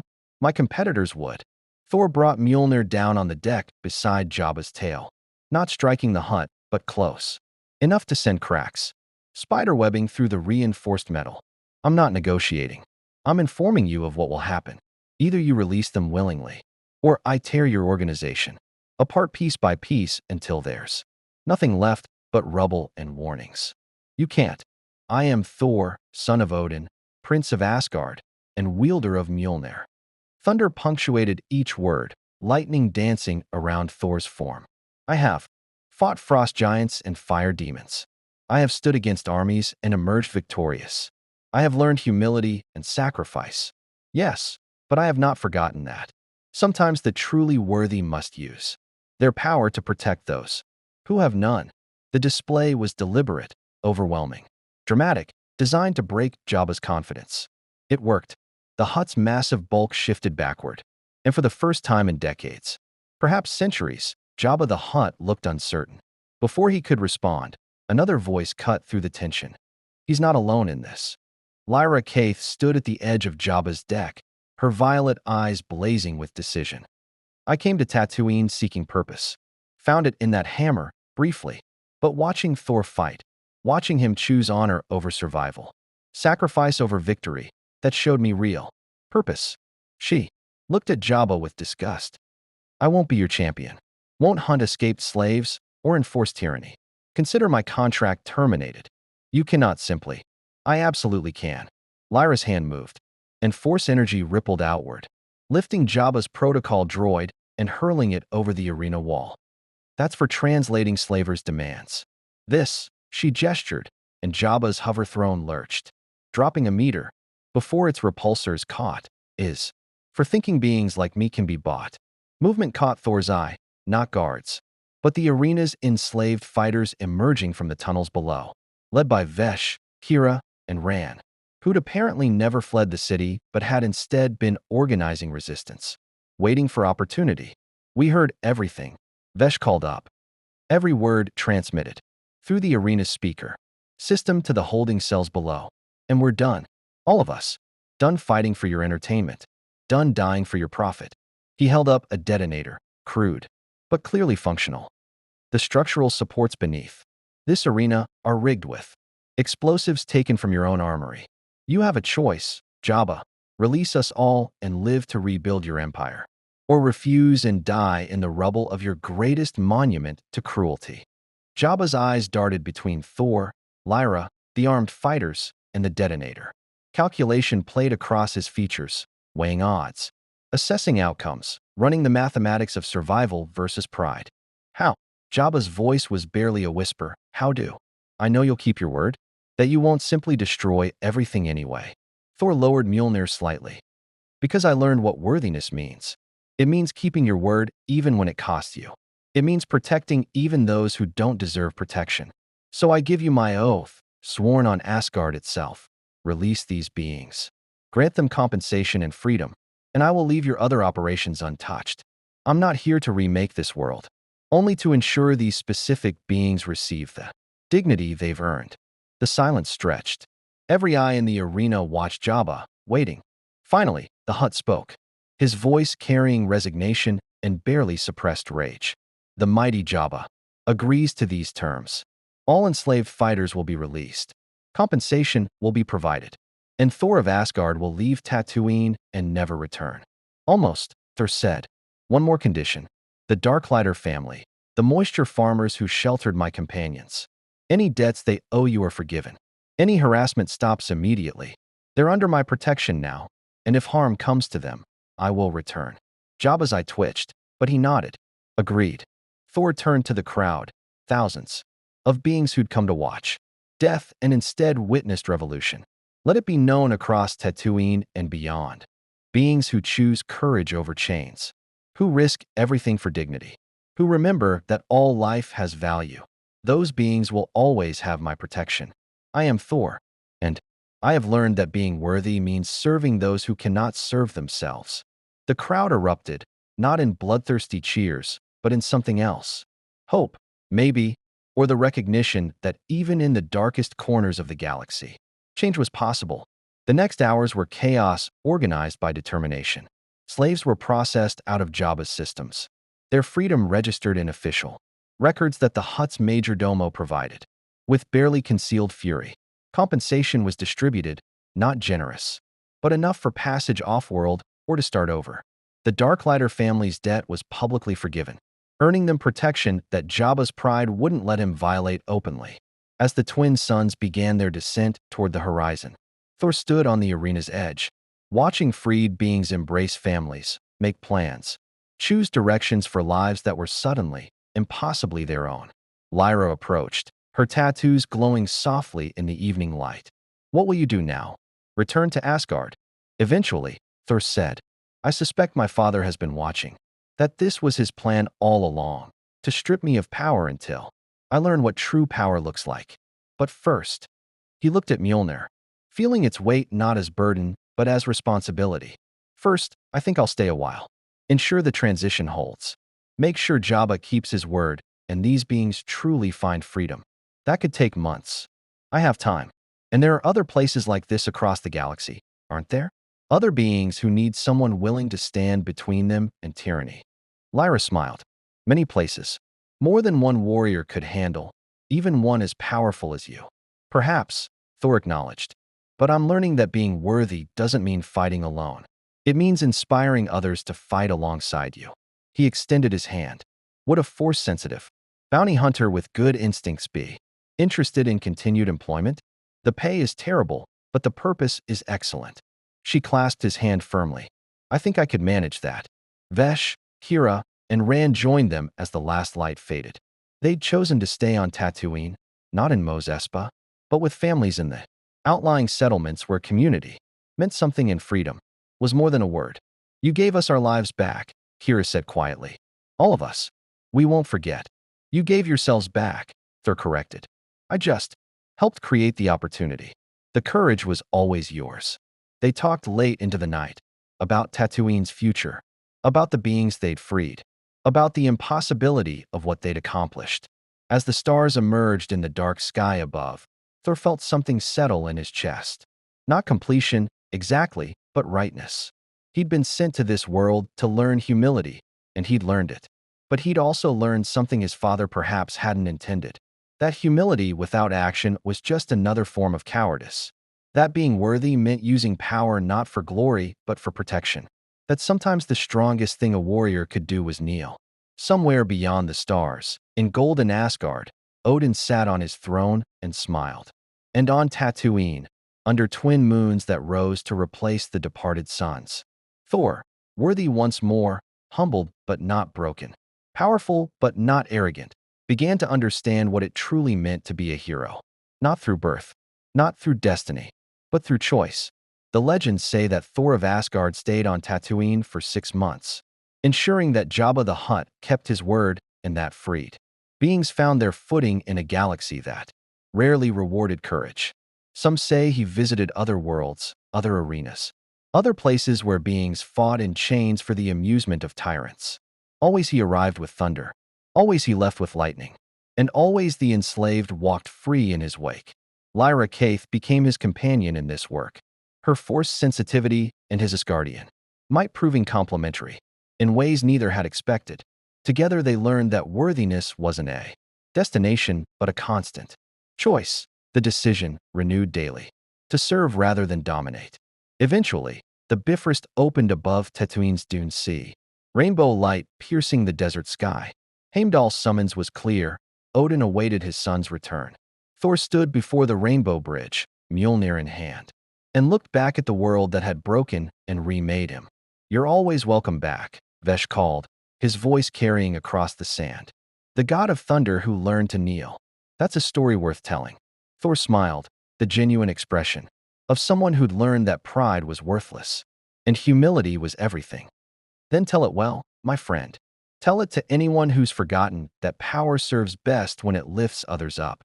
The Bifrost took him then, pulling him through dimensions and across impossible distances, back to Asgard's golden halls where his father waited. Odin said nothing as Thor approached the throne, but his eye gleamed with approval. And when Thor knelt, truly knelt, with reverence rather than reluctance, the Allfather's smile spoke volumes. "You've learned, my son, not just humility, but wisdom, not just sacrifice, but purpose. You are worthy now in ways you never were before." "I had good teachers," Thor replied. "Beings who showed me that strength without compassion is just another form of weakness. That being worthy means serving those who cannot serve themselves." And in the years that followed, Thor of Asgard would carry that lesson through every realm, every battle, every moment when power tempted him toward arrogance. The desert world had taught him well, and he would never forget its lesson. That true strength isn't in the power you wield, but in the choice of who you protect and why. May the Force be with you. More stories await.